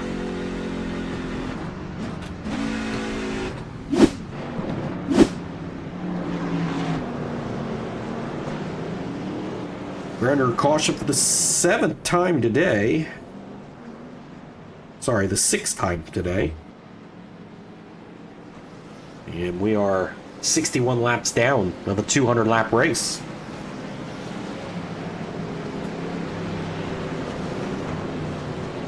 With Chris Miller out of this race and not able to officiate this race, we're going to call in on Patrick Day there and see if Patrick Day, you got a copy? Yeah, I got you, Ryan. How are you doing? Good. We're taking a look at what happened on the last restart there. It looked like Hunter Lagoons may have been serving a penalty. Had to go down pit road. Can you clarify that for us? I'm not real sure. I'm not up there, of course. So I really don't know. You might need to ask him. I'm just trying to survive back here with my damage and get the best finish I can. Unfortunate for him. I think he's still on the lead lap, though, so he should be all right. He can go back up through there. Yeah, looks like your buddy Grant Clark is having a heck of a day. Finding the outside wall, finding the inside wall, just having a rough outing. Truck seems pretty loose on some of these guys. What's your take there? Yeah, it's a loose setup overall. Right, we're about to go green flag. Yeah. So it's a real loose truck, and the guys are just struggling with it. Green. Grant got some damage early and was struggling with that.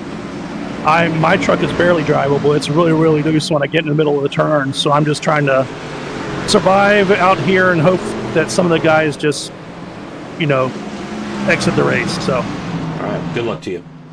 Thank you.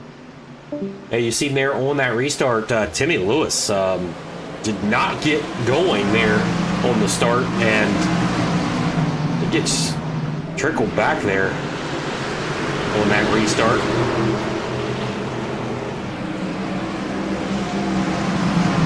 Take a look at it here if we can. On board him. That truck gets loose. And that's why he wasn't able to go. One more look at it.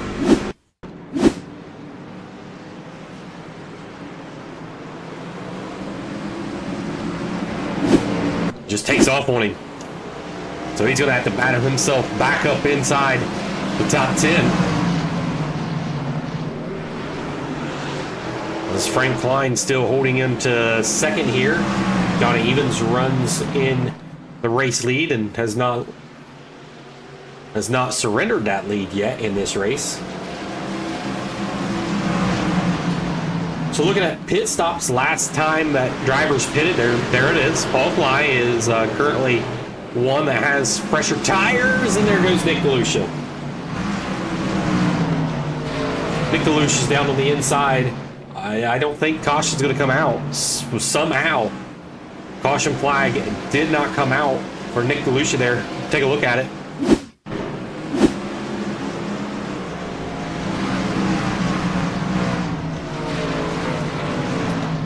I mean, we're happy that there was no caution flag on that. It was a single car down off the track.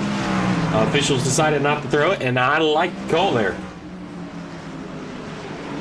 Paul Fly was able to get by Frank Klein when we was taking a look at that, and he will take the race lead as both of those guys get loose there. Frank Klein and Johnny Evans and Paul Fly. Paul Fly going to battle for the race lead. This will be your first lead change of the day. Other than the pole position is to the point. The 94 of Paul Fly.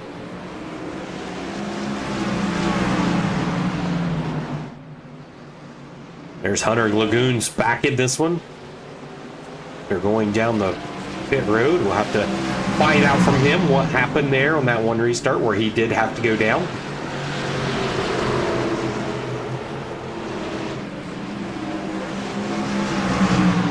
These fresher tires are starting to pay off versus these guys that have older tires as the 14 holds on to it. Great save there. And great job by the guys behind him, Frank Klein and those guys from not running him over.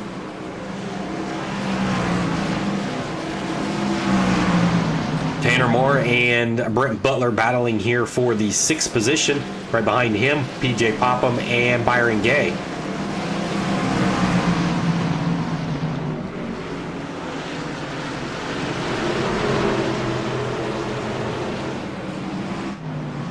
Hunter Lagoon was able to get by Austin Palmer and Frank Klein there to take over the 2nd position, so he's back in where he needs to be. Paul Fly is still your race leader and has got a pretty good gap on these guys right now. These things are starting to open up. These guys on older tires probably wishing, man, I should have pitted the last time. Didn't think his green flag run was going to last this long, as we haven't seen one yet today. And now it has started.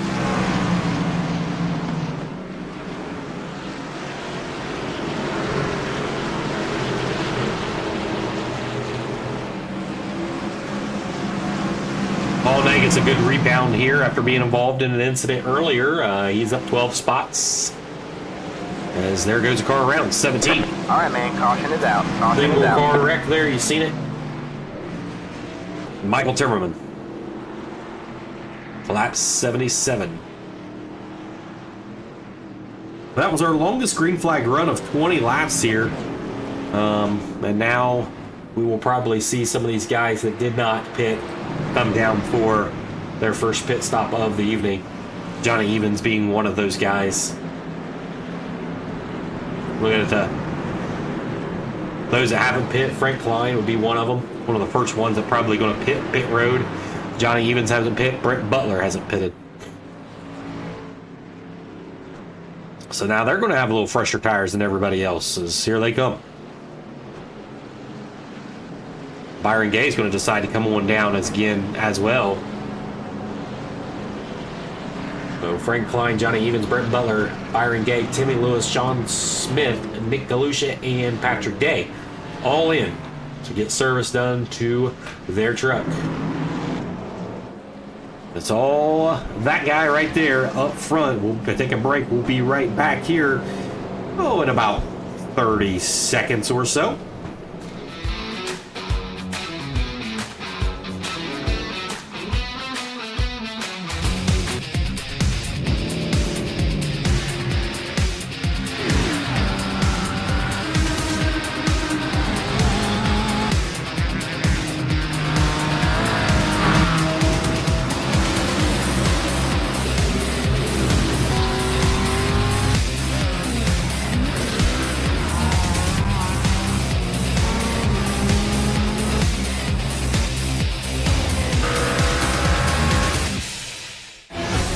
All right, welcome back to North Wilkesboro.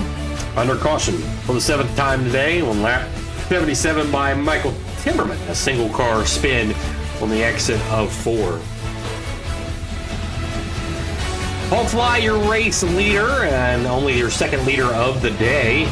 Johnny Evans has led most of the race. The 94 is now up front.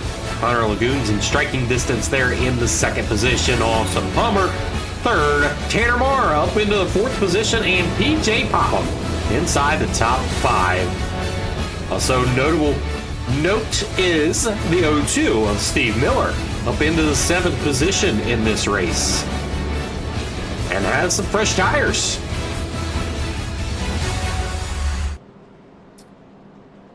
All right.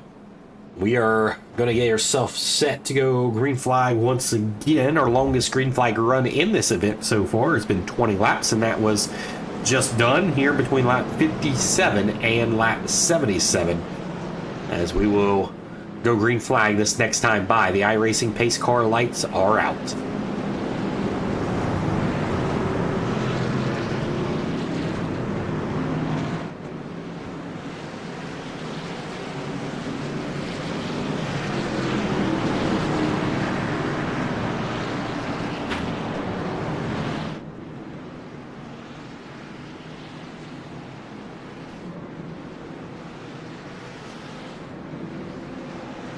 Green, green, green.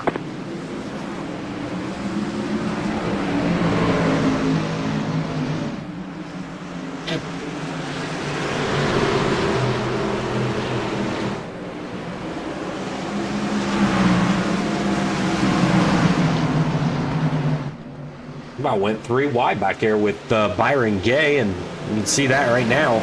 3 wide racing here at North Wilkesboro. 20, Nick Galusha realized it was 3 wide and got out of there, and it's still 3 wide. The 11 of Byron Gay, Colin Peterson, Nick Galusha, they all clear out. There's the 02 Steve Miller. That was a little wild here. 3 wide around this little short track is tough to do, but they made it work. It's tight racing back there with Byron Gay.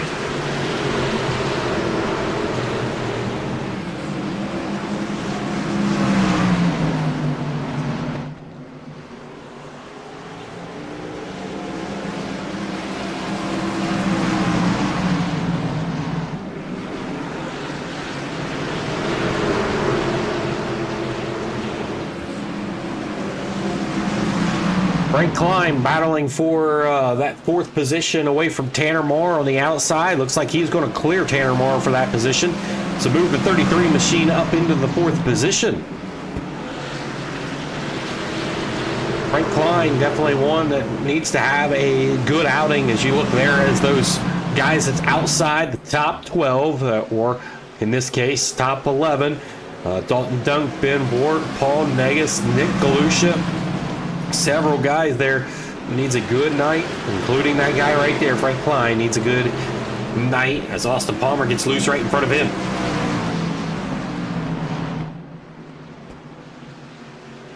Brent Butler kind of on the move here. He's up 12 spots now. He's in the 7th position. 76 machine. Close racing there, Austin Palmer and Frank Klein. You see Austin getting all kinds of loose there.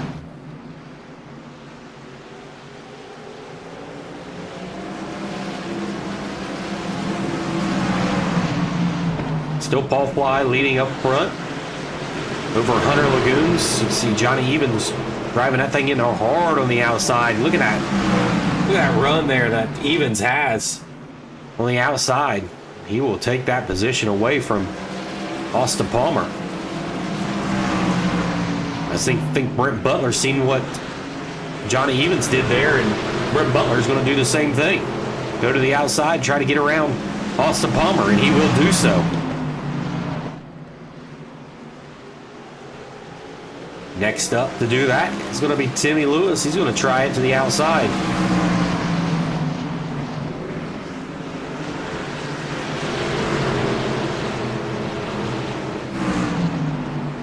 Race up front as they start to lap another lap car there, 13th position, or the 13 truck of Collins.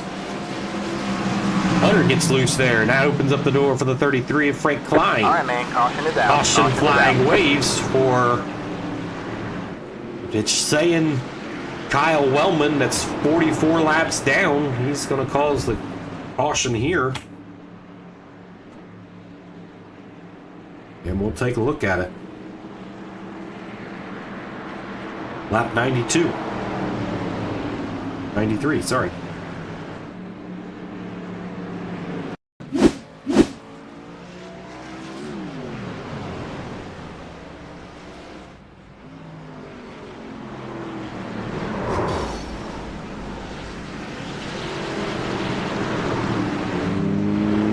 Don't know what happened there.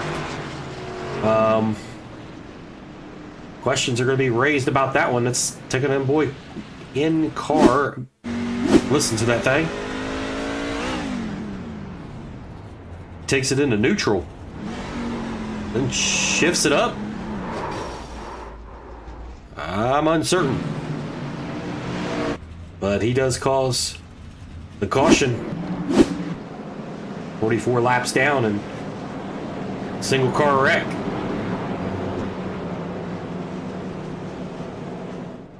That's uncalled for.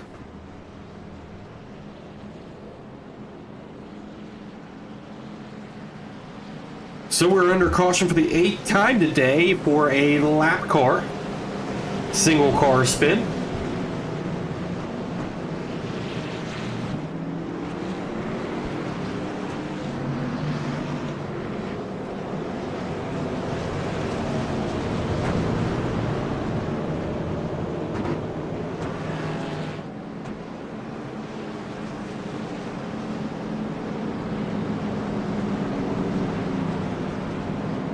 As we're getting word from the 42 machine that the car just shut off.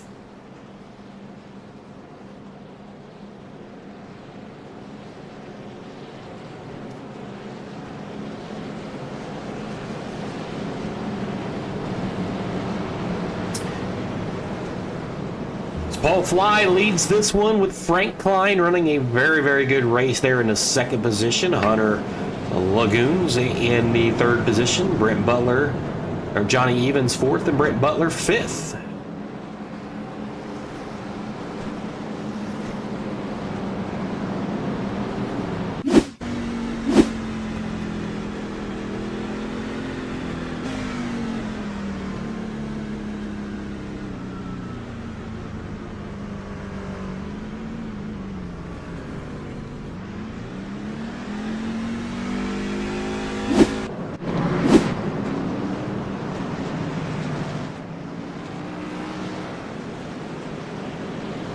All right, we're going to try to get things restarted here for you.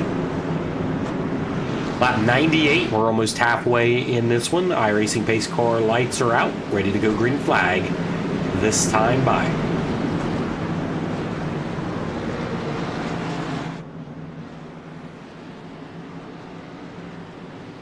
Paul Fly, Frank Klein, Hunter Lagoons, and Evans there in your top Green 2 flag, rows. green flag. Green flag is back out.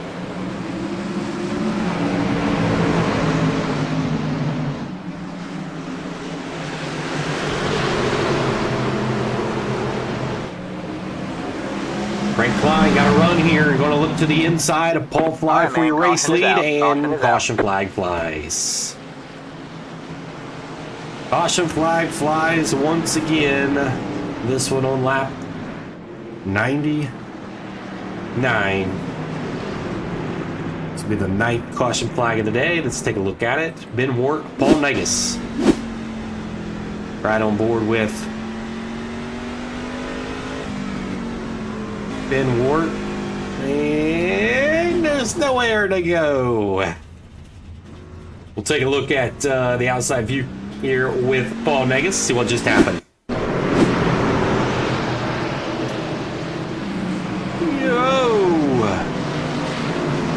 Sure.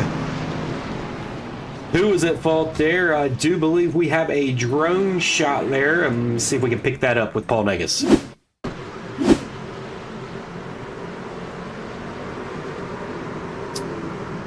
Yeah, Negus just not clear.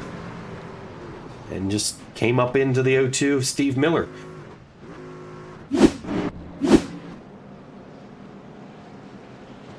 Frank Klein, not going to take it. He thought about going down pit road and decides to not do it. All right, let's run through our top 15 or so in this race. So Paul Fly is your race leader with Frank Klein running second. Johnny Evans third and Hunter Lagoons fourth. Timmy Lewis runs in the 5th position. Brent Butler in the 6th position and is one of your biggest movers in this race, up 13 spots. 7th runs Austin Palmer, and 8th runs Tanner Marr. 9th runs Byron Gay, and he is up 11 spots. Nick Galusha runs 10th. 11th runs Michael Timmerman.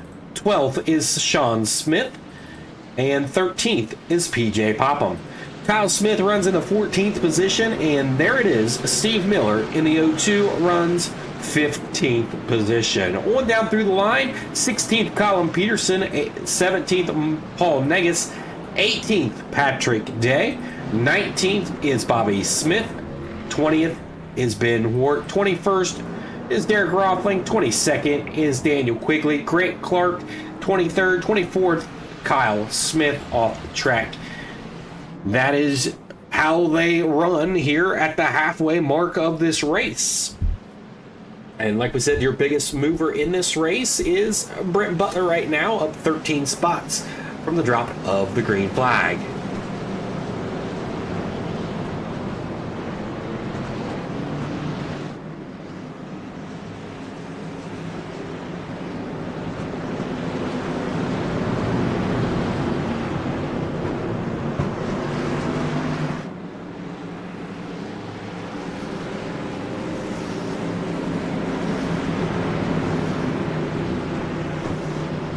Some words coming out of the Ben Wart team asking why in the world would Paul Negus not hold a brake instead of sliding up the track. That is a good question there, as Paul Negus just slid right up the track right in front of him.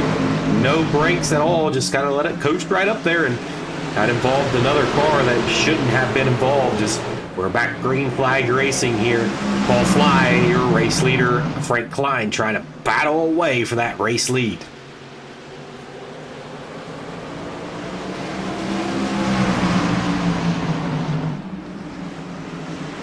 While these two are battling for the race lead, they're side-by-side racing with Evans and Hunter Lagoons.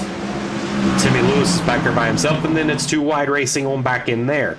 Frank Klein still looking to lead his first lap today. Can he get it done right here? It's going to be close here to the line, and Paul Fly will lead that lap.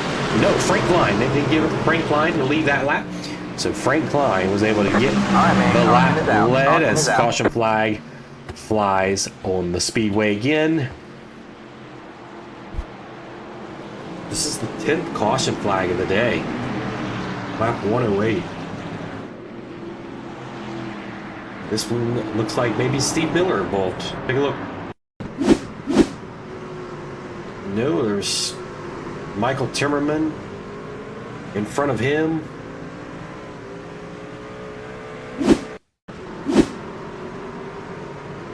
Sorry, that wasn't Timmerman. That was Sean Smith.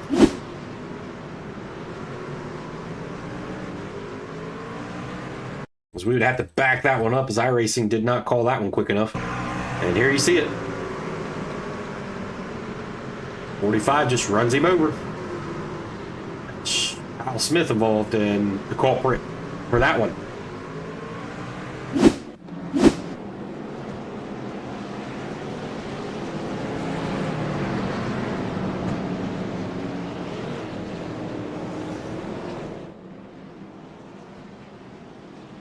So over halfway now, we've got 10 cautions. Hopefully we don't see another 10 before the end of this race. Hopefully we can get some green flag runs as things really get interesting when you get a green flag run here. But 20 some laps that we had there really got interesting with some of the guys that was on a little fresher tires, some of them was on older tires. What they was able to do was fun to watch. And right now, if we take a look at the last pit stops, there it is. So Paul Fly on some older tires up there, as well as Austin Palmer, last pitted on lap 59. And those with the most fresh tires, PJ Popham, Kyle Smith, Colin Peterson, Paul Nagus, Steve Miller. Timmy Lewis, Patrick Day just pitted under this caution here.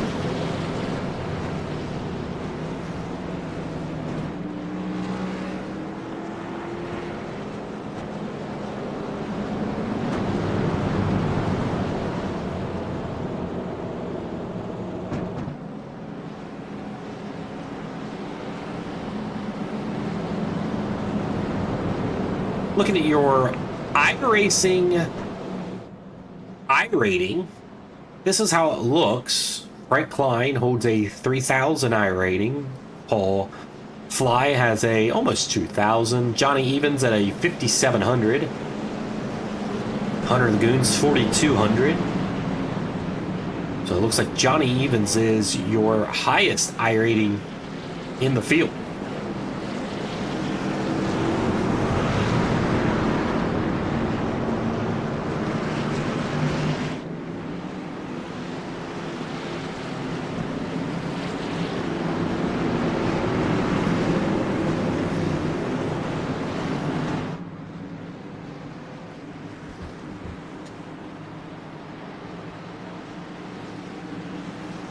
Green, green, green. Frank Klein, your race leader, will get us started back under green here on lap 113.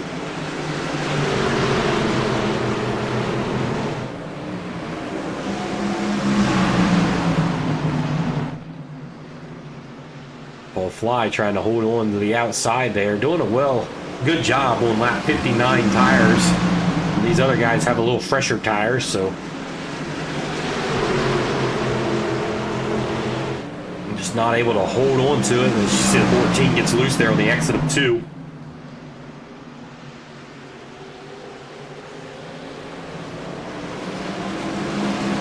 Brett Butler here in a 76, still doing a good job. Up 12 spots in this race.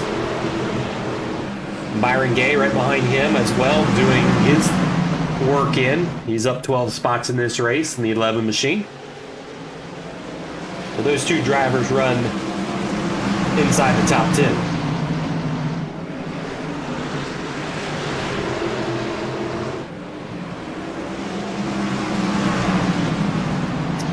Johnny Evans to the outside of Paul Fly. He'll get that done.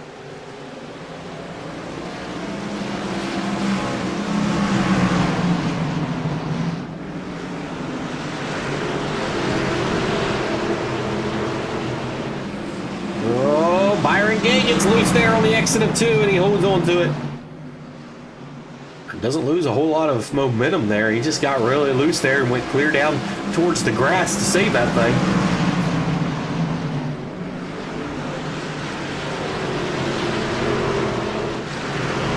Jimmy Lewis on the move back here. He has some fresh tires. He got that pit stop on the last one. Got some fresh Goodyears on that truck. Nick Lucia inside the top 5.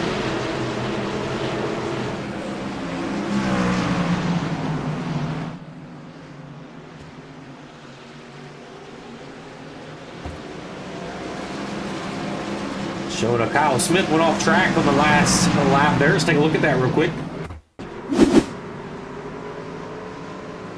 It's loose and hits the outside wall hard.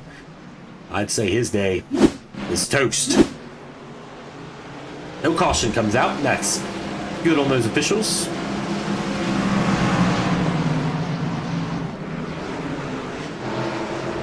Hunter Lagoons trying to get underneath the 94 of Paul Fly here for that third position. That's a podium spot.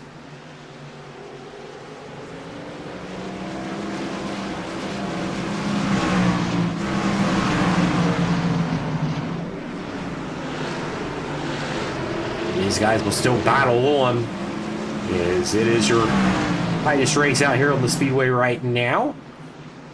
That battle is for third.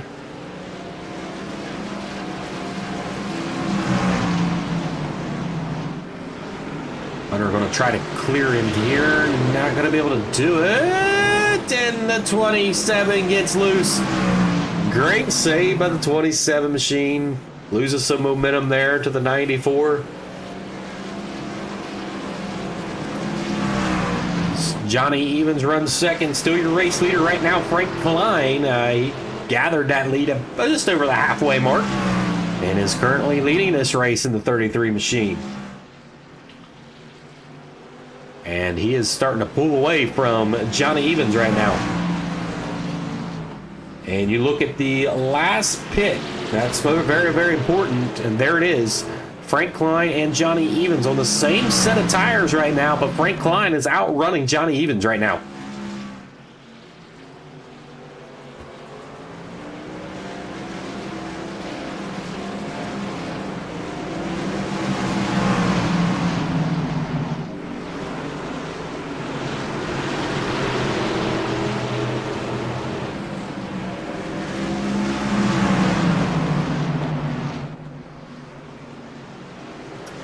Austin Palmer running here in the sixth position. Nick Galush is trying to have a good day. Hasn't had the greatest of season. Just trying to hold on to something. Trying to find a way into the championship. Right now, he is outside the top 12 to make the playoffs. So he needs a good night here.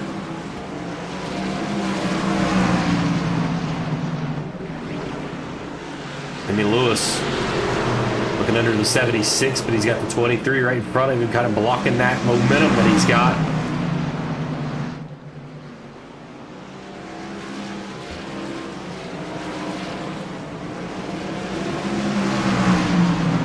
This is a good battle here for the 6th, 7th position.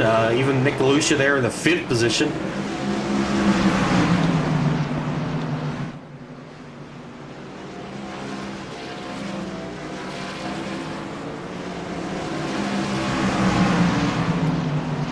What we've got up there on the tower is your last lap time, so there's a comparison of where everybody else is running right now. And you can see Frank Klein and Johnny Evans is faster than anybody as the caution flag waves out on the speedway once again.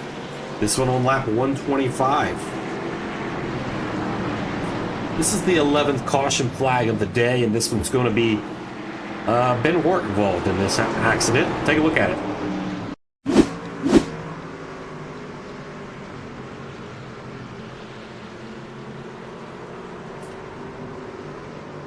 Gets loose on the exit of 4, single car spin, around he goes.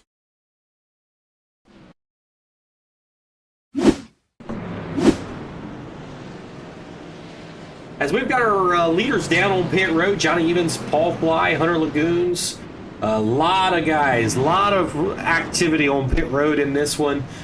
We'll keep an eye on that race leader that came down pit road to see if he comes out the leader. And he is off, and looks like he is going to win that race off of pit road. He beat Johnny Evans out of the pits. No, he will not. Johnny Evans evidently going to win that race off of pit road.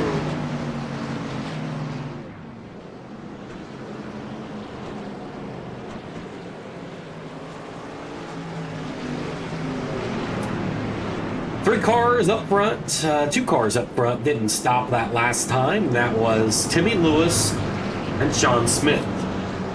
So they're going to be starting 1-2 here.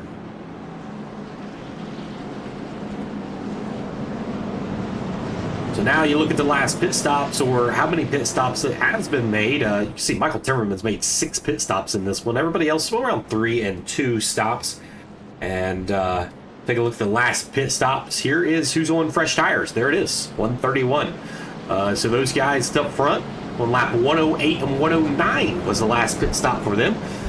So about 20 laps or so difference in tires. Will that make that much of a difference? We'll see if Timmy Lewis and Sean Smith can hold off Johnny Evans here on this restart on this lap 134 of 200.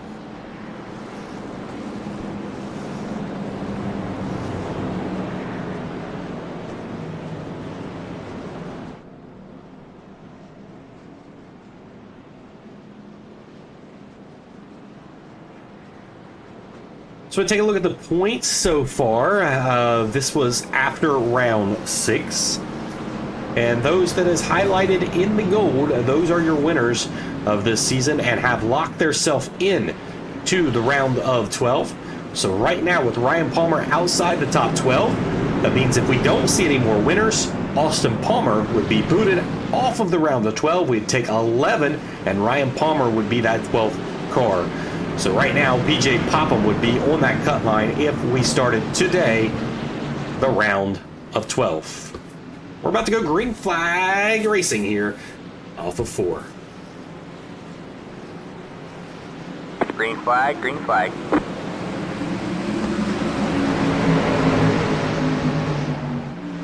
So Sean Smith didn't even get a real good restart here as he washes way up the track and into the outside wall. Things gather up. It was 3 wide there on the exit there of 2. 77 on some older tires, not able to do anything with those. Timmy Lewis doing his job, but 77 continued to drop like a rock in a deep, deep pond going straight to the back. Race for the lead. Hunter Lagoon's going to try to take that race away from Timmy Lewis here on the exit of 4. He will do so, and he'll bring Johnny Evans alongside.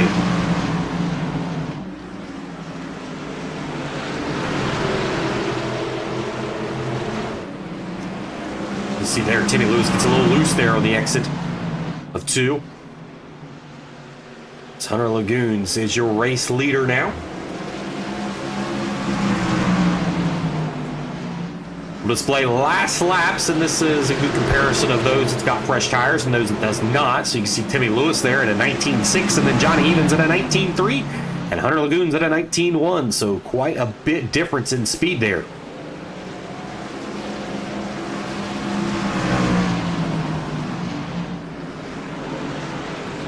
Austin Palmer going to get by Timmy Lewis. So Timmy Lewis starting to fall. So it doesn't look like those 20 lap tires is doing any good for the 41, as he is starting to drop as the newer tires are prevailing. Is the 27 out front leading this and still looking for his first victory on the season. He has ran really well this season, has not had a win, but inside the top 5 in point standings. It's just a matter of time before a win does come his way, and he's looking for his first one here at North Wilkesboro. Johnny Evans running second, but is starting to close the gap on Hunter Lagoons. All right, man. Caution is out. Caution flag waves out in the speedway. Well, this is our 12th caution flag on lap 142. This one's going to be Sean Smith involved in this one. We'll take a look at what happens.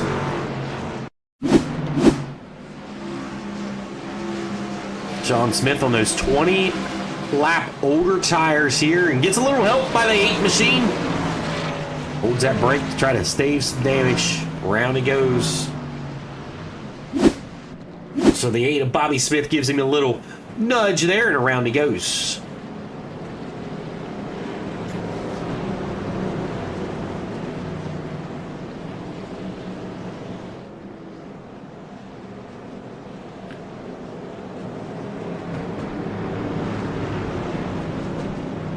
So on lap 144 of 200, where do you find yourself hitting again? As we found out that tires is what really matters late in this run.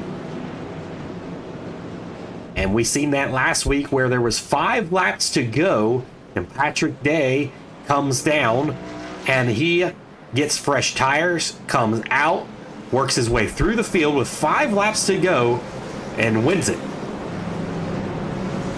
So 4 fresh Goodyears is the call late in this race, I would imagine.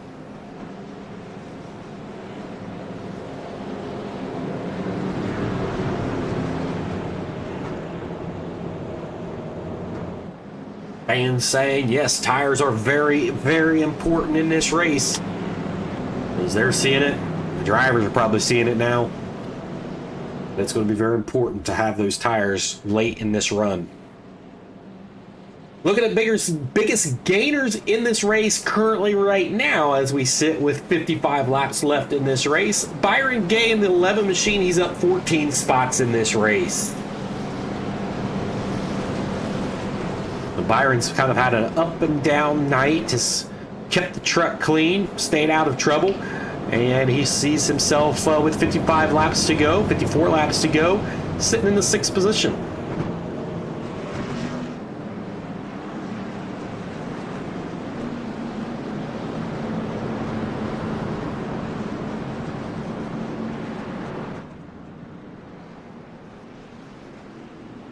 We have not seen a whole lot of the 2-time winner in this series today. Has not seen him running up front. He was up front at the very initial green flag. He qualified very well, but that's Patrick Day. Currently sitting in the pits getting repairs done or even getting some new fresh Goodyears on that machine as he's kind of just buying his time. This is the kind of race that he does. He just kind of sits back and he will be there towards the end. Let's see if he is. So right now, the guys that's been running up front, Hunter Lagoons has been up there all day. Johnny Evans, Paul Fly, Austin Palmer been within the top 5. Here he sits in the 3rd. Paul Fly and Byron Gay here in your top 5 with Frank Klein. Green flag, green flag.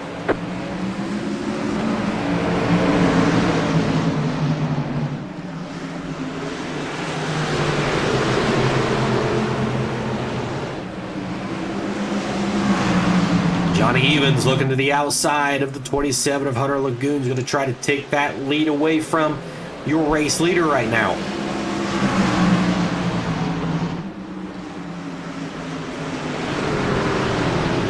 Johnny goes way to the top side, gets that run down the backstretch, and he may end up getting this lead on the outside, but that's a good battle there for the race lead. Hunter Lagoons doing everything he can to hold on to that car down on the bottom side. Johnny Evans ripping the top side of the 27, gets loose and goes up into the 14. Now it's a side-by-side drag race down the backstretch. It's 3 wide for the race lead. Frank Klein going to put his nose in there and try to get that 2nd position away from Hunter Lagoons. Hunter Lagoons makes a mistake, gets into that turn a little too hot there, slides up into the 14. All is well right now. The 14 has that race lead with Frank Klein looking for that 2nd position.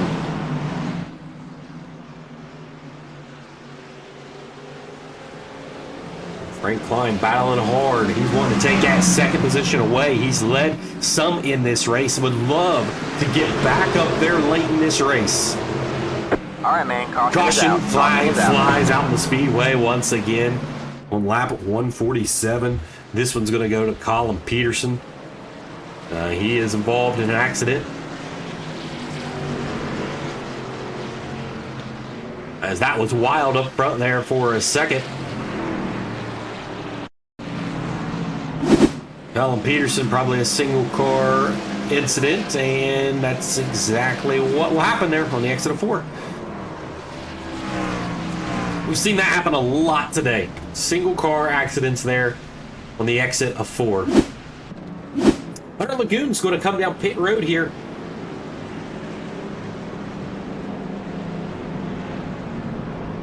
We'll keep the last pit stops up. You see Hunter Lagoons, he'll be the first one to have some fresh Goodyears here on lap 153. And I imagine we're still going to see some more caution flags in this one. In the closing laps here, Johnny Evans has had a pretty fast car there, running up front. Frank Klein been running very, very strong there in the second position. And now we see Michael Timmerman in the 17 machine. He's in the third position right now. Highest he's been all day long for the 17 machine.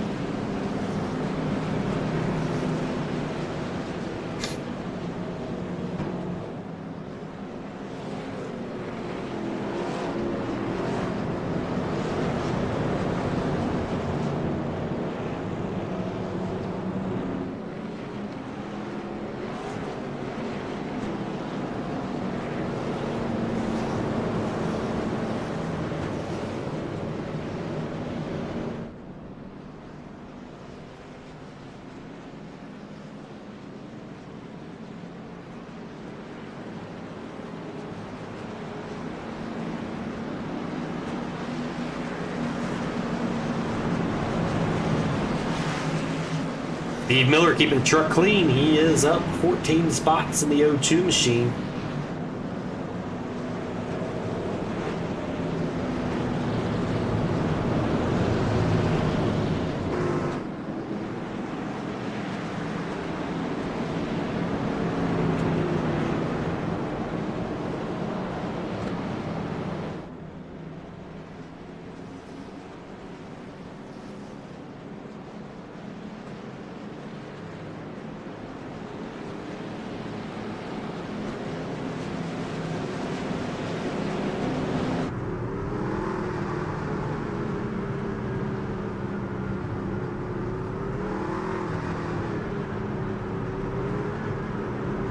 Nick Galusha's here is going to start right behind the 33 of Frank Klein here on this restart.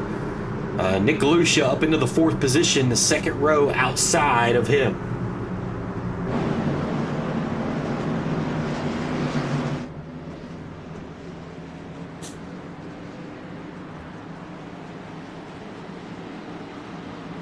Green flag, green flag. Frank Klein gets a good start there on that restart. He will try to go to the outside and power around the 14 here. Great restart for the 33. Not able to do it. 14 gets loose on the exit through.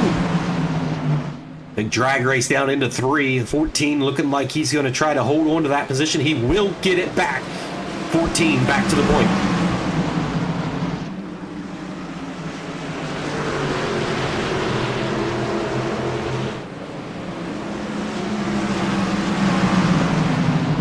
Austin Palmer, Nick Galusha battles for that third position. Michael Timmerman holding on there for the top 5 position right now in the 17 machine. Oh, big time move. Paul Fly, wow, he just stuck his nose right down underneath the 11 machine. Probably no room there, but he made room for himself in the 94. Woo. He'll get by PJ Popham there in the 2. There goes Austin Palmer. Great save by Austin Palmer. Michael Timmerman holding on to things. Still there in the 7th position, having a good run. Hunter Lagoon's Timmy Lewis there. Lewis will get by him. Still up front, Johnny Evans is leading this race, but we do have to keep an eye on that race because it is starting to tighten up as Frank Klein still trying to work closer and closer to the 14 machine. And how much is the 14 pressing things right now? We'll use some of his stuff up. We've seen on longer green flag run, the 33 prevailed. Tanner Marr underneath PJ Popham for the 9th position.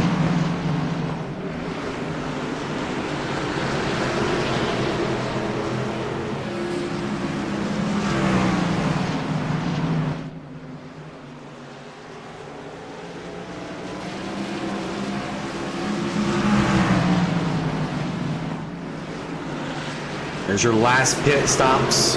Hunter Lagoons has your fastest laps. over this green flag run, and he has your fresher tires, and he's going to knock off third here. Past Timmy Lewis here for the third position.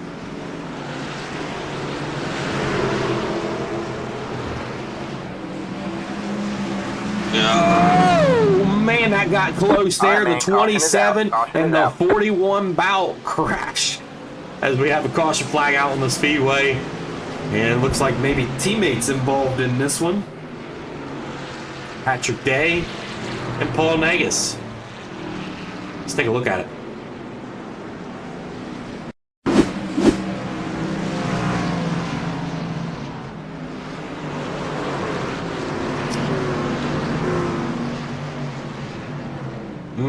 Paul Nagus, again, you wonder if he holds the brake, his teammate doesn't get involved there. Let's take another look at it.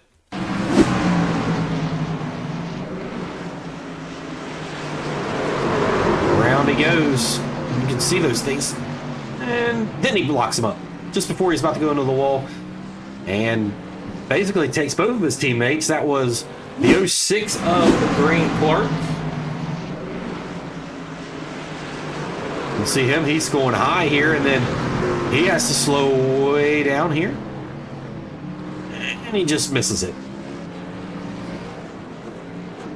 Let's take an inboard shot here on Grant Clark. We will try.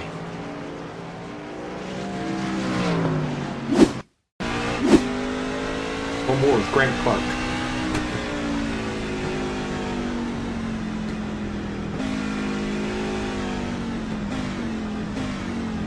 Whew. That was close. While we was taking a look at that, we had some guys that went down pit road to get some fresh Goodyears. That was Johnny Evans, the 167 lap. There he comes down for fresh Goodyears. He has scored in the 8th position. Frank Klein, 9th. Byron Gay, 10th. Nick Galusha, 11th. 12th, Austin Palmer. Michael Timmerman, 13th and 14th, PJ Popham, and Paul Nagus, 15th. They're all pitted there on lap 167. So currently they have fresher tires, and the guy that's on the oldest set of tires inside the top 15 is the 02, Steve Miller. On lap 132 is his last pit stop. So we'll have to keep an eye on this race here behind the 02.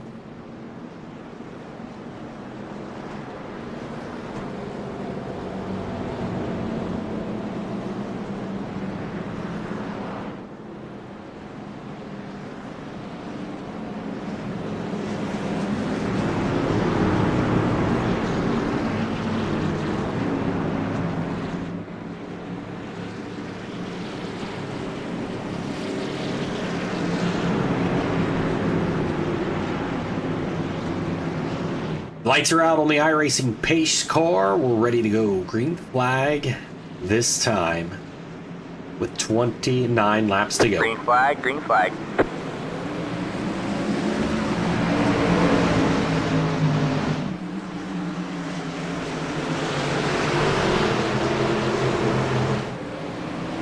Wow, pretty wide battle on back in here. All right, man. The exit there, and Caution you is knew out. that wasn't going to end well as the caution flag waves out in the speedway.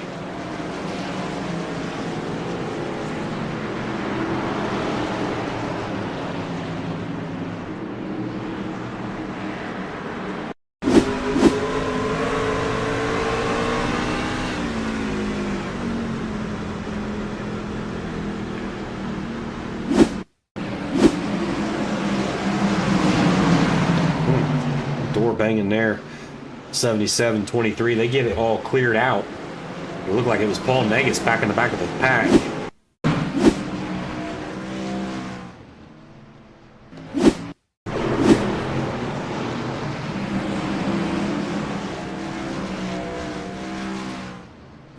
Paul Nagus just loses it.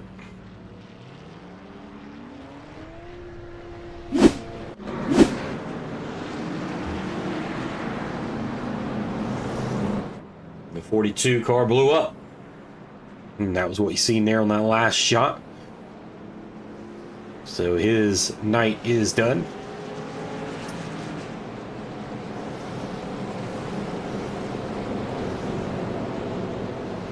Kyle Wellman involved in an early accident and trying to get repairs, trying to go out there to get some points, and that car decides to let loose.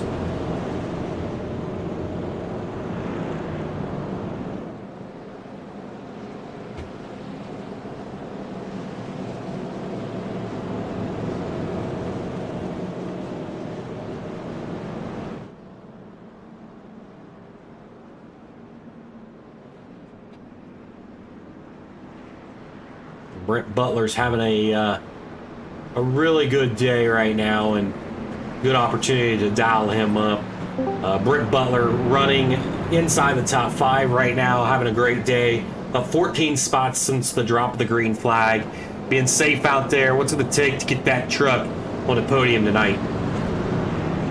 Somehow I got to hold the bottom here on older tires and the guys behind me, so it's going to be a challenge here, but see what we can do.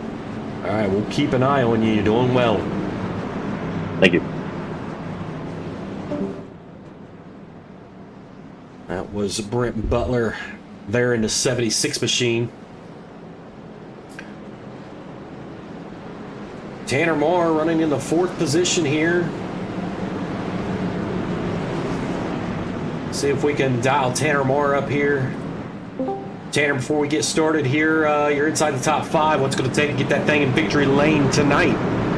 A little bit of luck, and I don't know, brother. I really don't. I'm hoping for just a solid top 5 here, but a win would be great. All right, we'll keep an eye on that 4 machine. Good luck. Thank you, buddy. It's Tanner Moore in the 4 machine as we're closing in toward the end of this race. Things are going to get chipper here at the end. Paul Fly, Hunter Lagoons, green flag back out on the speedway. Kenny Lewis did not get it to start that he wanted. Spun some tires there, and that opened up the door for the 4 machine that we just talked to. Tanner Moore, he drops to the inside, and he's got to run on Paul Fly. Paul Fly's going to close the door there in turns 3. Tanner Moore going to try to jump to the outside, and Johnny Evans is there. Johnny Evans has got some fresh tires on that machine, and caution flag flies out on the speedway once again.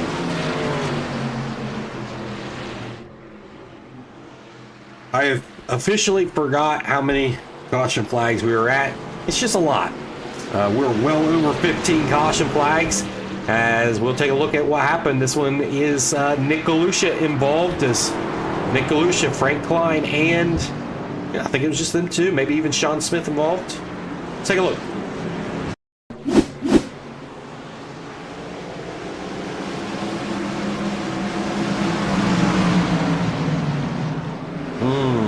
Nick Galusha was trying to shoot the bottom there, and that was not open. The 33 was down there, and Nick Galusha just did not see him. As we will check our drone footage here. Here's what it looks like.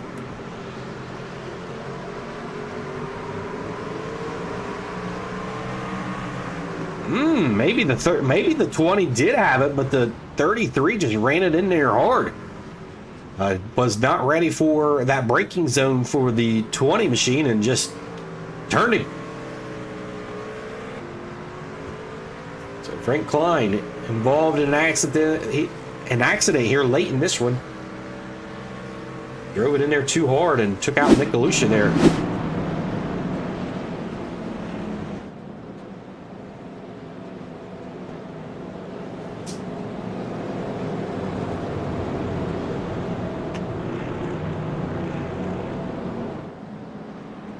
As we are under caution again, does anybody come down for fresh tires? Don't look like they have, and don't look like they will. Patrick Day did. On lap 175, he's got the fresher tires of everybody in the field right now. Kind of a repeat situation from last week. Patrick Day went down late, got some fresh tires, and went around the entire field and got the victory at Michigan.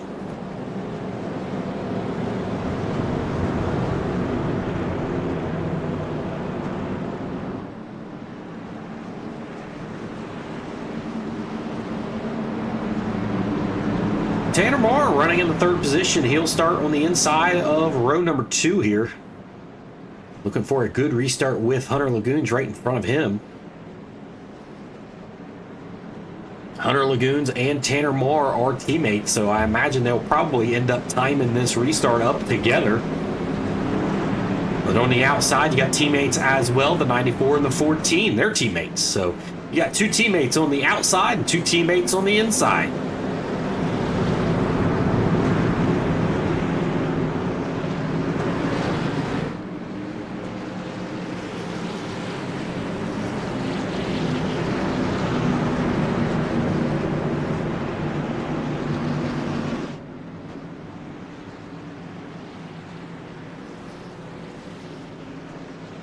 Inside the top 5, Johnny Evans Green has flag, the pressured green flag. tires.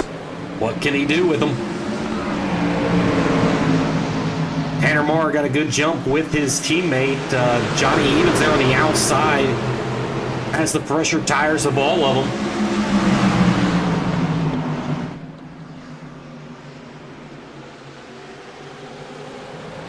Hunter Lagoons will get that spot away, so he will be your race leader. No contest yet until that 14 machine's going to come up. The 94 dropped to the inside. I think he knew that his teammate was a little bit faster and just gave him the outside. Comes the 14.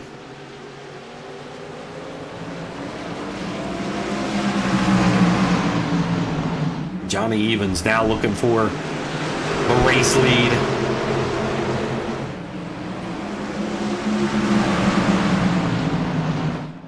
Hunter Lagoons moves up the track here. Maybe thought that was the move, and the 14 gets into the inside of Hunter Lagoons, and around the 14 goes. The 14 was probably the truck to beat inside the top 5, and just made a little bit of mistake there. Got a little too high, and got into the back left panel of Hunter Lagoons, and around the 14 goes. Big time trouble for the 14 machine.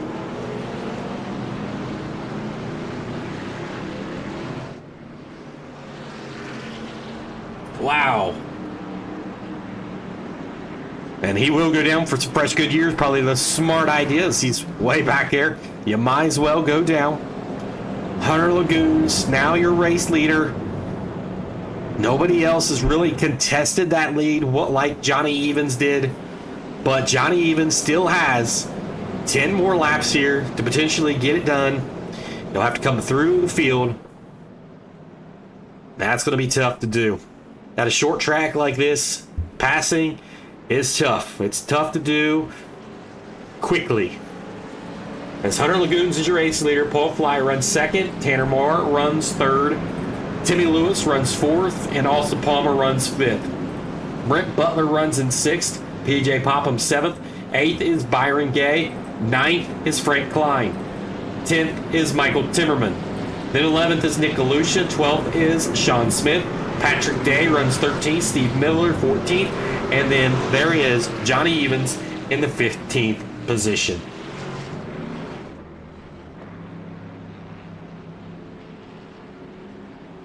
Big time mistake by a winner of this series, Johnny Evans. You wonder if he would have pressed that issue if he didn't have the win. A lot of drivers say, I've got the win, so I'm just going to go at it. I'm not as cautious. And that may have cost him there. On the exit of 4, got just a little bit too high and got into the 27 machine, and around he goes there on the front stretch.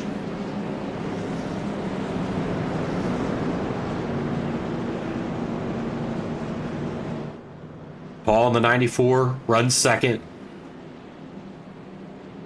He is sandwiched between two teammates, but now once again we see the same kind of stack up here. You're going to have teammates on the bottom, the 4 and the 27, and on the outside the 94 and the 41 of Timmy Lewis. So teammates on the top 2 rows here, inside and outside.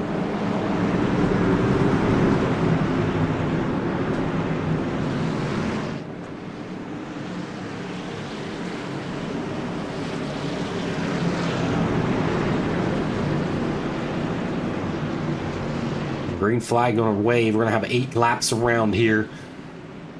These guys got fresh tires, going to have to go now. I would imagine we're going to see a caution here because things are going to get wild. 27. I thought he was going to come up in to the 94 and the 4. They touch. Is this thing's going to get wild? There goes Tanner Moore. He's around. All right, man. Or they touch. And they're still touching, and they're wrecking behind on the caution. Wow. You knew things were going to get chipper, and it's definitely going to get chipper on this next restart. As the 24 or 27 will still remain the leader. But wow, that was wild on that start. Tanner Moore goes around. He was trying to hold down Paul Fly there on the outside to try to help his teammate out to 27. And they touched. And around they go. We will try to take a look at it with Paul Fly. Here's what happens.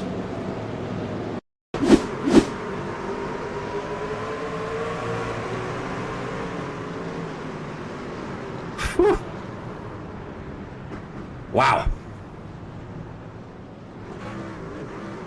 And you can see it there, like, Hunter just gets up a little bit. It gets a little push there on the 94, and it takes him up into the outside wall, and then everything bottlenecks up.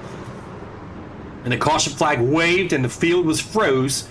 And that's why Hunter is still your race leader. Here was Austin Palmer there on the inside. There was Tanner Moore that went around. Caution flag froze, and there it is.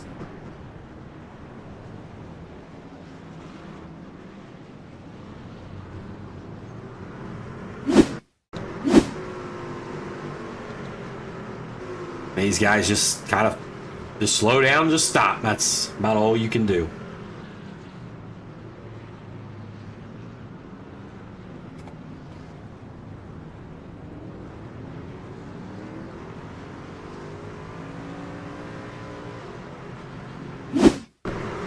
Here was Tanner Moore. Everyone misses him.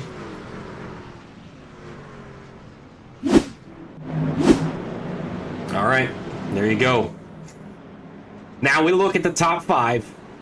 Those that have the fresher tires is PJ Popham and Byron Gay with 167 was their last pit stop. Frank Klein also there, and he's been fast. Brent Butler runs 3rd. Timmy Lewis on the outside. And then Hunter Lagoons is your race leader right now and looking for his first win on the series. Timmy Lewis is also looking for his first win on the season. Brent Butler looking for his first win. PJ Popham looking for his first win. Byron Gay looking for his first win. Frank Klein. All of these guys inside the top 8 are looking for their first win of the season. Will it happen here? A green, white, checkered. Here we go. Green flag, green flag.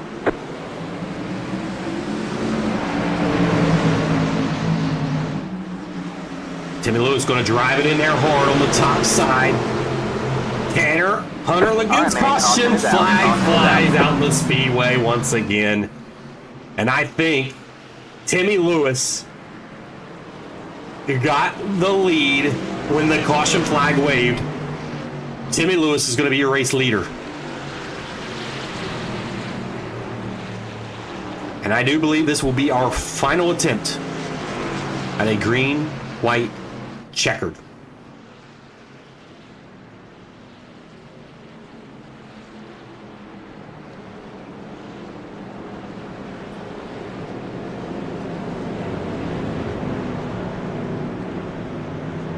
So overtime here in the Tarmac Esports Truck Series. These guys looking to lock themselves in. Timmy Lewis, Hunter Lagoons, Brent Butler, PJ Popham, Frank Klein, Byron Gay, and Johnny Evans now up into the 7th position with a green, white checker coming. I would imagine with this green, white checker, if you're going to get this win, you need to be in those top 2 rows. If you're not in those top 2 rows, Don't see it happening. And I think this showdown is going to come by the 41 of Timmy Lewis and Tanner Moore. Did this caution play out right? Because it seems like that outside lane really works. Will the 27 be able to pull out the win over Timmy Lewis? Timmy Lewis has about 10 lap older tires than Hunter Lagoons. BJ Popham has the fresher tires inside the top 4. So keep an eye on PJ Popham. What can he do back there in the 4th position?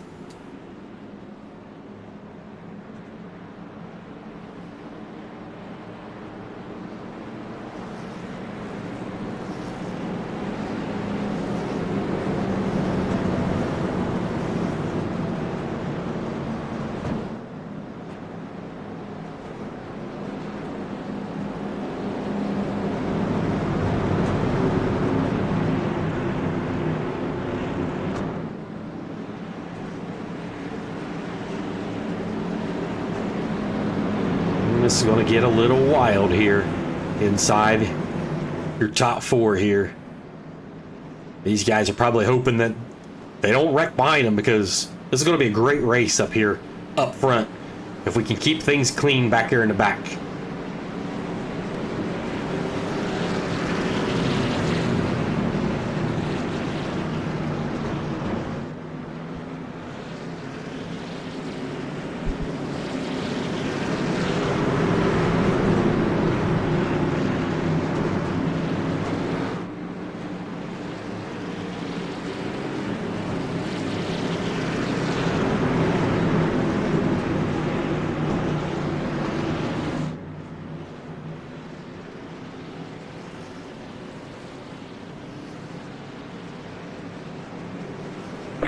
Green.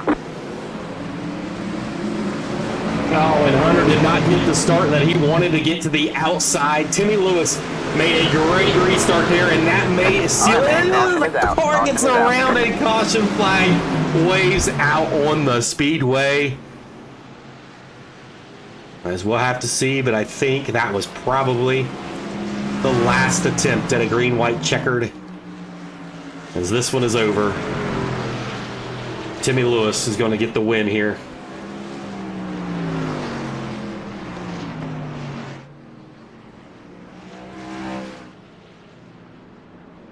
So Timmy Lewis, Brent Butler, and Hunter Lagoons will be your top 3, and PJ Popham will miss the podium by 1 spot. And that is how it's going to finish under caution flag.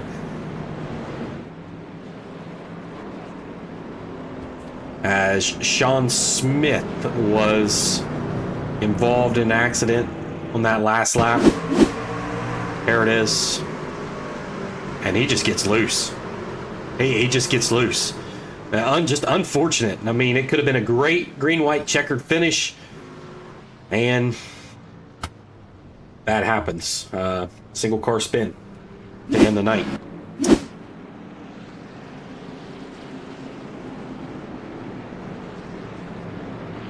So the 41 will get victory lane, and he has clinched himself into the playoffs, and he is probably happy about that one, as he will burn it down here at North Wilkesboro. We'll be right back here in just a few moments.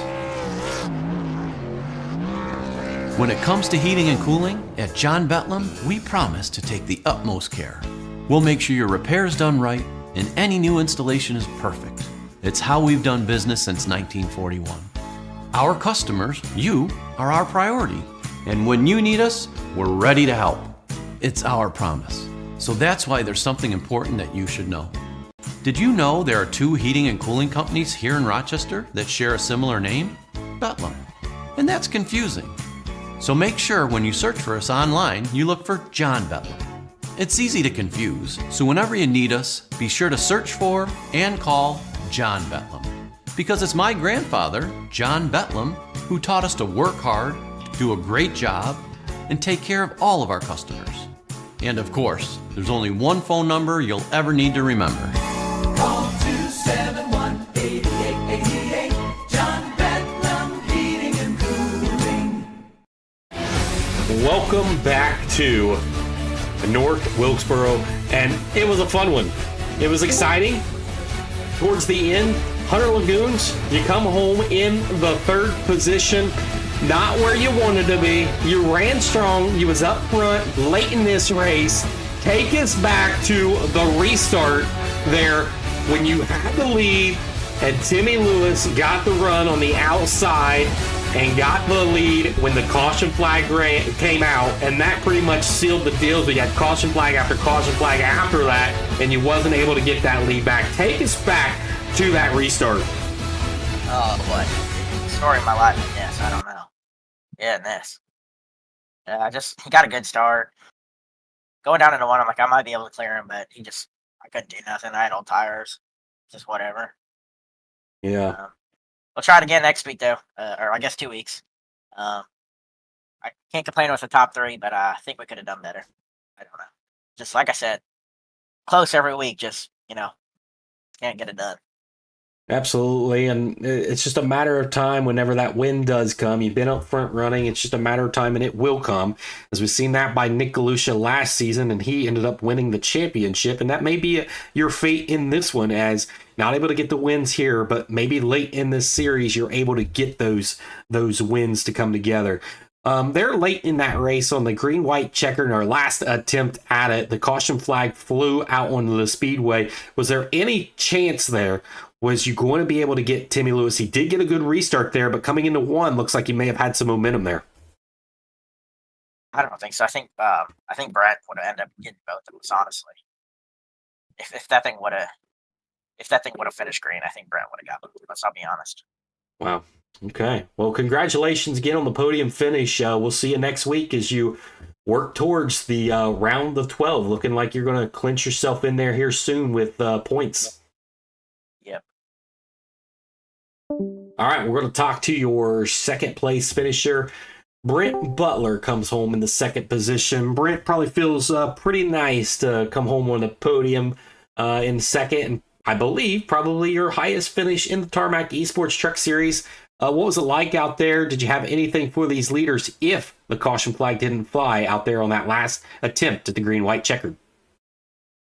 I kind of think I did. I was on the inside of Timothy there, and I thought I had him. If we'd gone another half a lap under green, I think it would have been a good battle for sure. So, but other than that, it was just all about, keeping it out of the wrecks and hitting as soon as you could so you got track position. So you needed a race like that for points and momentum going into the last few races before we hit the playoffs. What's it going to take for you to get into the playoffs? Pretty much exactly what happened there. So I just need top fives. If I get top fives in these last few races, I'll be good on points. All right. Well, congratulations on the podium finish. We'll see you next week. All right. Thank you. All right. And so now we get to talk to your race winner, and that is Timmy Lewis getting it done in a 41 machine. Timmy, take us back to the very last restart. It was a very important restart just before the caution comes out. You're on the outside lane, get a good start on your race leader of Hunter Lagoons, get to the outside, and caution flag waves just in the right time. Take us back on that restart and what it took to get that lead.